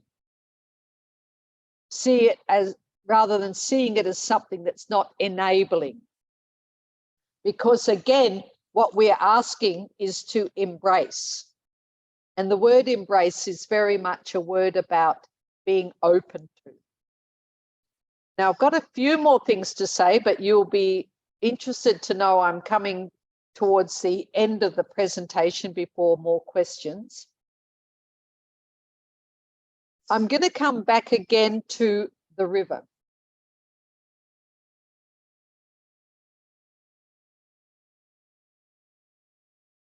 I'm now going to talk about two things that we can use to assist us with in leadership to help people to navigate the river. So if I go back to my picture of the river here, you can see that the river has boulders and it has two sides. And if using my work that I talked earlier about of our river of life, we can explore the river and go along the river, and at different times in our life, we encounter bridges or boulders, events that shape who we are. But normally we go through life along the river. But what Spiegel, Dan Spiegel, was saying is what we need to be aware of when we are looking at our life is, what is it that sometimes makes me unable to function optimally in my river of life? What is it about the river that I can learn from my reflections on my events that tell me about my vulnerabilities? Tell me about what it is that makes me particularly unable to do certain things, or explains why I sometimes become disempowered or overreactive. One of the things that they talk about is in this work is what we call process intervention. So process intervention is about doing work on ourselves.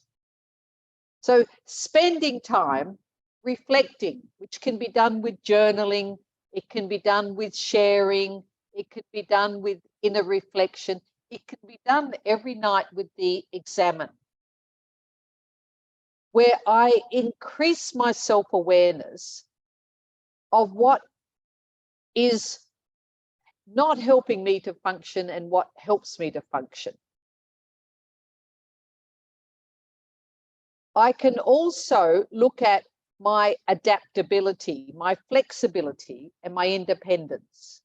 And if I'm working with congregations, or I'm working with novices or formatees, what we know is that if we can empower, and this is a different language for some of us than we've used before thinking about formation, if we can empower the candidate or the novice to be flexible, to have more autonomy, to be more independent and more adaptable, then we know we can widen their river. We know that they can learn to navigate life with more ability. So their river of life can become more flowing as such. This is another way of saying that we are helping them to have an awareness of their vulnerabilities so that they can adapt, be flexible, be more aware of when certain settings put them into a more vulnerable emotion or thought. Another process intervention that helps us in our river of life is when we know what to expect and we know what to navigate. Now, again, in formation, this would be translated to mean we help them to know what's ahead in the formation process or in religious life. What's going to happen in the community this week? What's going to happen next month? What's going to happen in a year's time? Now, what to expect is a little bit tricky to know nowadays because our world is a lot more unstable. So we help them and their mind and their awareness to become open, prepared for the unexpected. That helps us to look at our vulnerabilities in a way that we don't feel so uncertain. It's a little bit like, if I can use the expression, what do we put in our backpack? What do we need emotionally, psychologically, in order to keep moving forward, and how to navigate? But let me say the next intervention before, and I'll wrap this. Another way of helping people to be vulnerable and to move through life is to actually help them to have some supports. So this is my safety net, I suppose, or safety nets, or my canoe, or my paddle. When we are going through life, there's also some externals we can offer people to help them. So if you're, I'm trying to think of all the examples of your work, if you're in leadership, or if you're in formation training, we can offer the people we are leading, we can offer them more external support in order to navigate life. It might be some trainings, it might be some reflection, it might be a retreat time. What we can also do is adapt the river. Is there a way of making our community life, our religious congregations, more adaptable, so that as our world becomes more unstable, the instability is not compounded by our life? Do we need to adapt our culture a little bit so that we can be vulnerable and find it a strength in our world? One thing that is not good for any human being is uncertainty. And that's why our unstable world at the moment is causing mental health problems. Remember during the pandemic, when we first didn't know what to do and we didn't have vaccines and we didn't know what worked, people were very, very, very concerned. But then as we became more familiar and more protected, it became more predictable. And people would say that that helped our mental health. The other thing that we know, which is an intervention we can make to help people to live with their vulnerability, is to accompany them. Offer them some supports where I will be with you in your vulnerability. The community will not abandon you. The community, it could be something very practical. We will go with you to your appointments. Or there will be somebody who's available to talk with you when you need to be spoken to. Or for community congregational leaders, it could be that it's a facilitator who helps you and your team to explore the vulnerability of the team in a safe way so that you can speak and they can assist you to be, the facilitator can assist you to be safe in your conversations. So I just want to summarize this point because I'm hoping I've made it, this point a little bit clear, but what I was trying to say with our river analogy, that life has many sort of challenges in it. And the challenges are different for each of us. And they also display for us, when we reflect on them, what's our vulnerabilities. And if I use the neuropsychology, it even shows us signs of vulnerability, hypervigilance, or lethargy or depression. They are the sides of the river that show us when we are not functioning at our best. But the last two slides that I've shown you, there are ways that we are not just victims of our river. There are ways that we can engage with our life to help us to navigate the challenges ahead, to navigate the vulnerabilities and to turn them into strengths. And for sure, self-knowledge is very strong.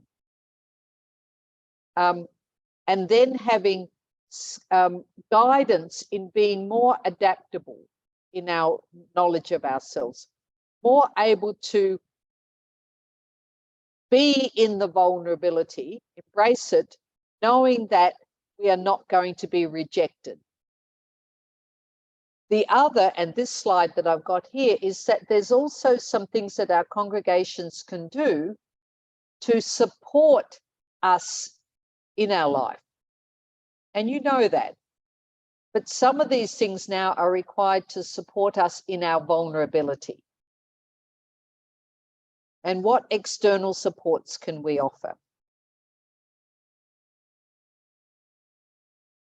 I've said, I've hinted at this once or twice now, but one of the things that is helpful in formation is the skills that we use and the skills we train people to have. And one of the skills of vulnerability, of knowing, embracing our vulnerability, is reflection. Again, the river of life is just one example of a reflection tool. Reflecting on our lives and on our ministries. But then in turn, doing some analysis. Where did that leave me when I reacted like this? Or where did that come from in my past? Or where did that come from in our ministry that we have always been doing it this way? And do we need to change? I think the third one is something that we're not often very strong at in religious life, which is communication. And I don't mean here top down. Certainly, if you are in leadership and vulnerability, the challenge is you communicating that. But I'm also talking about how do the people who we are leading or forming communicate their vulnerability in such a way that it's safe, that they don't immediately think they will be dismissed, or they will be heard in a way that's loving, compassionate, that recognizes their courage. And lastly, and I keep saying it, the skill of externalizing this by having people supervising us, so that we in our vulnerability have a chance to have an external ear listening to us and helping us to clarify what it is that we're discerning, what it is that we're hearing. And I've said this before to people in different settings. One of the things we've learned recently is the advantage of Zoom or Skype or FaceTime or WhatsApp. So now supervision's closer than it could be ever before, because we don't necessarily have those people living near us that we can access, but we might be able to access them in other ways.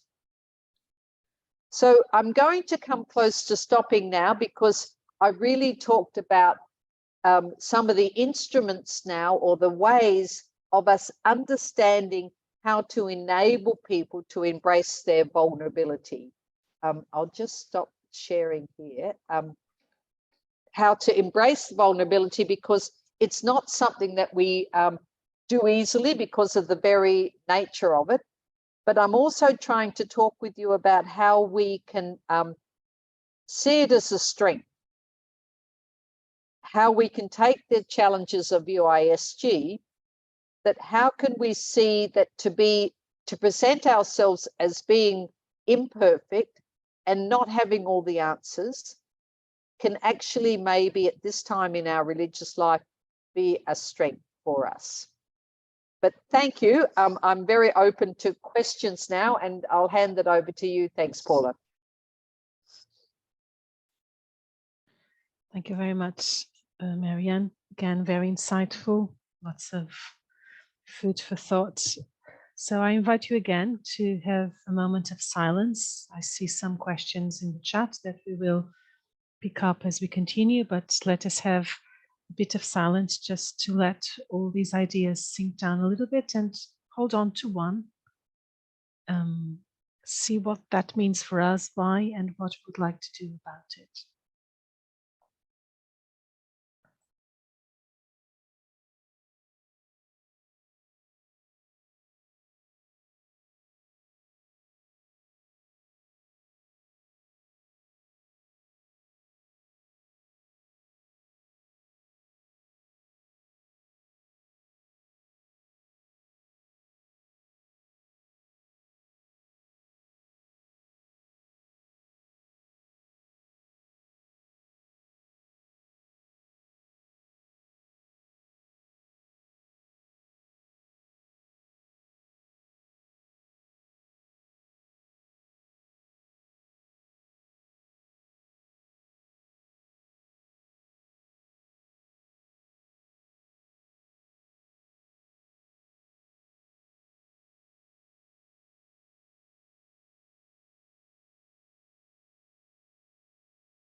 Okay, let's resume. I'm sure that you've seen as well the questions on the chat. I will start with the first one from Sister.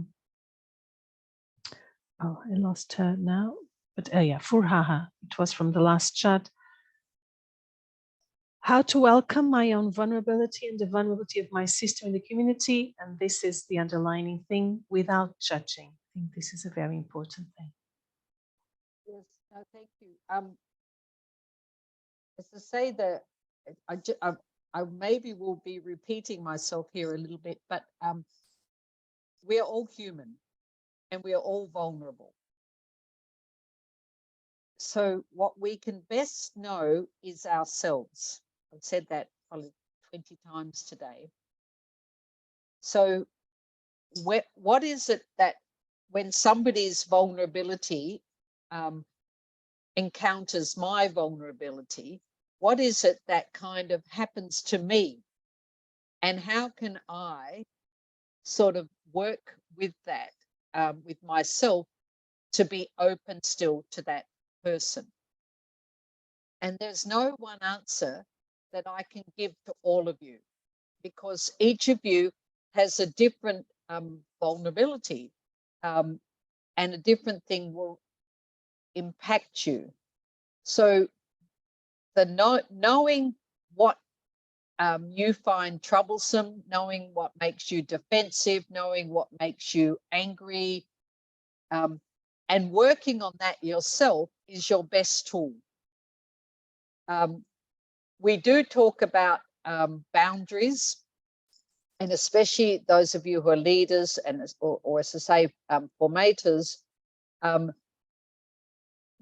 you're working on yourself in order to work with others is sometimes in your private space. You know that you need to work on that because you can't really be fully present to that person. Then the challenge or the demand is to find how to work on that with others who can help you, rather than just seeing it as, oh, this is how I am, and people have to put up with me. So it's having self-knowledge, but also self-compassion. None of us are perfect. And for different reasons, different things trigger our vulnerability. So that's the bit that I've always been saying is the best thing you can do is work on yourself. And I can see some questions here, if some of the community are not ready to face their own vulnerability, and yet everybody else can see that there's a problem, then that's where leadership requires courage to speak to the person, but in a way that the person can hear it with good communication and not feel rejection. I'm not at all saying this is easy. If anything, I'm going to say the opposite. But we are vulnerable people living in vulnerable communities.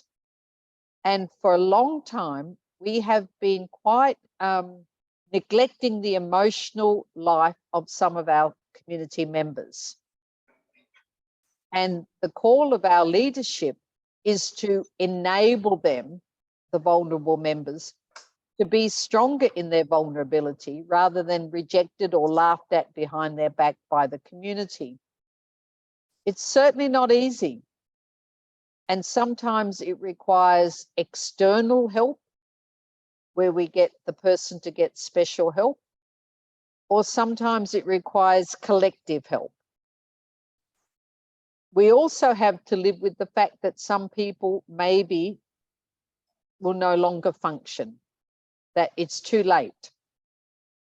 But what the River of Life and the two interventions, the process intervention and the compensation intervention, are saying is that there are things that can be put in place to assist when it's time for that person to receive and be open to assistance. So this isn't a cure-all. We're not going to cure everybody, sorry to say. And we will continue to live with people who are vulnerable, but it will help us to understand their vulnerability and what that does to my vulnerability, I think. Thank you so much, Marianne. One of the things that I learned in my own life is that when I judge others, normally it's because I am the first one judging myself. So I think a huge path on engaging with vulnerability in myself and others, it's not to judge myself. And I think sometimes in religious life, we are good at judging out of the gospel, out of the constitutions, out of a strange assumption, as you mentioned before, of religious life. There's some sister here that she makes a comment, but I think it's worth reading. And you have been working as well with so many people that have been deprived and how they bounce back. So from Sister Thekla, she says, I often wonder how people living in vulnerable or even very deprived lives can be so authentic, courageous, compassionate. Looking back, I see one basic commonly. There are faith-filled wisdom that stems from a deep sense of hope and capacity to maximize of the blessing of the present moment. They seem to live beyond time, problems at stake. Yet they allow pain to be experienced without breaking them. They seem to be bigger than life. In their presence, one experiences authenticity and simply human. It's a beautiful comment. Would you like to No, thank you. say something? It is a beautiful comment, and it makes me go back towards our thinking of our environment or our setting. We are ministered to by the people we encounter. And it's a whole way of thinking. And again, I think Pope Francis is helping us to think about it. But often our foundresses and our congregations have known this over time. Our call to ministry is not just the worthy helper or the welfare worker. The people we encounter give us gifts of insights into life, strengths of vulnerability, insights into ourselves, but also insights into our God. So if I go back to that expression of the 4 components of compassion, the people we minister to enable our compassion. They open it up. And that's a gift to us. And I referred earlier to the tool that I know that it's Ignatian of the Examen, where each day at 2 different times and different orders use it different ways, we reflect on what were the movements in our life, and including when we were ministering to people, what did they highlight or enlighten for us, even in their vulnerability? And that's a huge richness. So the opportunity to learn, I mean, in Cambodia, I learned so much from the women with disability. It was just wonderful to be with them. And I was learning and receiving much, much more than my presence could give them. But I needed to be, well, I wanted to be open to that, because it's not something that we traditionally would, in psychological terms, secular people would say, oh yeah, that's a good idea, go to Cambodia and be with the disabled. It's countercultural almost, but it's Christian. It's what we've been called to do. So I'm thinking when we're working with novices, when we're working with congregations, members, the opportunity to invite them, to bring their knowledge of engagement with others to the community. I've always said, and I don't know whether there's any Sister of Mercy listening, so maybe I can say this safely, but we are at our best when we are talking about our ministry. When we're talking about our governance and we're talking about whatever, we're not so good always. But when we talk about what it is that being a Sister of Mercy with other people, it's just beautiful what people share. So that's what our ministry, and to acknowledge, as Yolanta invited us to to acknowledge that when we are really in touch with the poor and with the people and are engaging their vulnerability, knowing our vulnerability is a strength. So I think we have a lot of the tools. I'm not so sure we're always good at reflecting on it. I also think that in religious life, sometimes our way of living has restricted our need in today's changing world to be fairly flexible and moving quickly in terms of adaptability, but all along in community. So I don't want to remove the community part, but I want to say, how can we, given our world now, continue to adapt and move with the poor, with the people of God, but in a way that reflects what the world needs at the moment. So that's where I think that predictability, adaptability is something that we tended to sort of form in the same way. But now, as each one of us is different and our world is changing so quickly, we need to also be much more flexible. Taking those words, Marianne, it's something I would like to echo and ask you. You said adaptability, flexibility, and independence as part of our formation.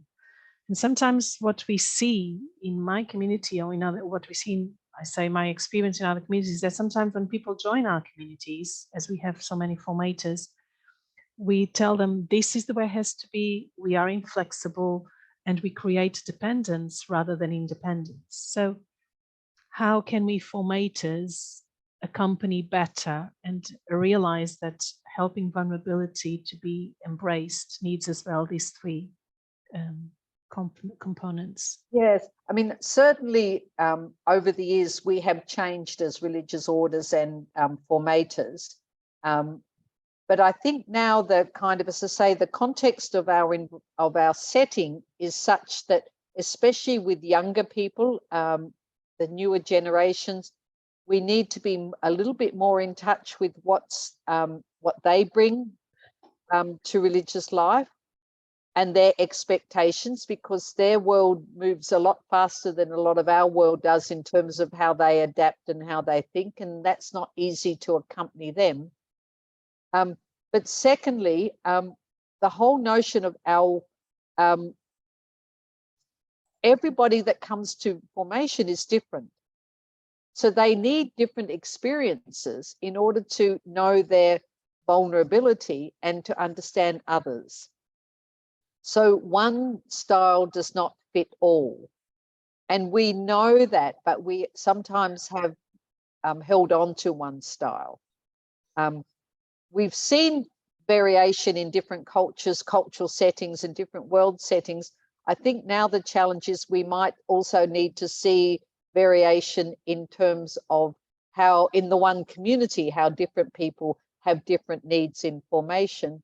Mm. And the other thing to say is, and a lot of us are now doing this, there's now a lot of work intercongregationally in formation.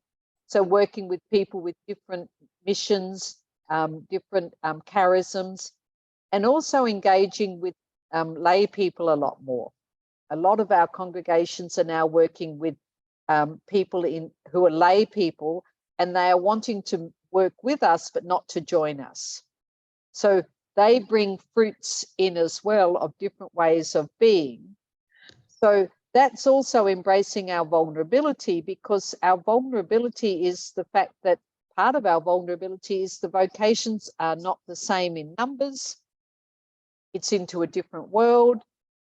And what's our future as we age as women congregations? They're all parts of our vulnerability. And put that in a church that also has vocational crises in terms of numbers and clericalism. We need to be a lot more adaptable in order to navigate this world that is becoming more apparent. And I think that's what UISG put front and center last year, and giving us this theme and what we're exploring today. As you said before, we need to be prepared for the unexpected. Yes, indeed. More now than ever. Very personal question from one of the sisters. She says, you mentioned anger as a signal. I accompany several young people. One of them triggers anger in me, more or less, not in daily life, but normally in the interviews, and it is recurrent. Is the problem within me? Does it touch a wound? Is it in her? I can't see clearly. What can I do? That I can't answer. I mean, for me, in my, and I'm sure many other people online would be saying, if that question requires some personal work. It could be both. I mean, sometimes what we talk about, water and oil, you can't mix the two together. So sometimes there are personality clashes that can happen quickly. But then the question is to look at why. What is it that this person's saying or being is setting off in me? It's very hard for me to know. And it's hard for that sister to know as well. But it's probably a sign of a little bit more work needs to be done. Thank you. And then one last question that I think can be a little bit of a summary. How the sister asks if you can explain a little bit again the power of vulnerability in relation to connection. Okay. Thank you very much. So embracing vulnerability was the topic. And I relied on a researcher who had a whole lot of inspiration by talking to many thousands of people about their vulnerability, that part of the component of embracing vulnerability is to actually be able to connect as a vulnerable person, to actually show who I really am. And what I've been talking about today is some processes, in the second half, some processes we can use to help people we're working with explore their vulnerability, not with a view to my fixing it, but with a view to connecting, understanding what that person, who that person is, so that I can in turn share who I am. So it's really saying, the vulnerability is saying that until we open ourselves up to being fully human and describing our humanness and all the flaws of our humanness, then it's quite hard to connect fully. But once we do know that, there's a level of connection at the gut or at the head. Now, don't take that simply, because connecting doesn't necessarily mean we're going to love that person or we're going to want to be with them for the rest of the life, but we are going to be truly with them in terms of understanding who they are. So it's not a fix-all, but it's a depthing of relationship. I want to also, if I can just conclude, if anything that I've said has concerned people too much about themselves, and thank you for your questions, I would be very much saying you might want to take some of this material and talk with a trusted person. Explain to them what it has done to you, this thinking, just in case you find that you have now become more puzzled or uncertain. I don't want to undo the good work you've done on yourself, but it might be opening you up to do more work. And I really implore you then to turn to trusted people who you think have got good listening skills. I certainly am learning this material as well. I'm very happy to share it with you, but it may not be it might be something that you might want to find, you might be challenged by, and you want to sort of explore other ways. So I just say that humbly to you, and I thank you very much for your time today, and for those of you who joined me the week before for your time last week. So thank you for listening with me. Thank you so much, Marianne. Thank you, really. There's many thank yous on the chat. And I think one of the things that the sisters have highlighted is, I didn't know, vulnerability could be a virtue, could be a richness, could be something that really we need to embrace in a positive way. So we thank as well UISG for the idea of this reality that we need to embrace. So we're finishing today. Thank you again for your presence, for all your interest, for supporting us as well. We thank you, the interpreters. We thank Ricardo as well, Marianne, of course.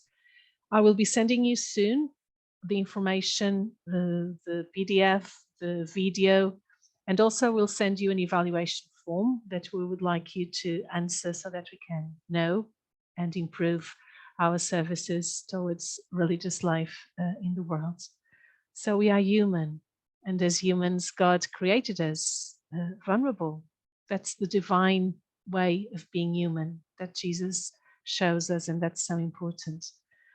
As well, as Marianne said, vulnerability, it's a virtue, it's a hope, and we need also to embrace it with resilience. It's not just to stay there and say, oh, that's the way I am, I can't do anything about it.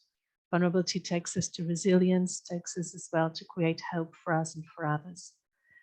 As formators, we are called to be role models, to embrace first our vulnerability, and therefore we can help others to embrace their own vulnerability also. And I would like to finish with the first and second commandments that Jesus highlights in the gospel.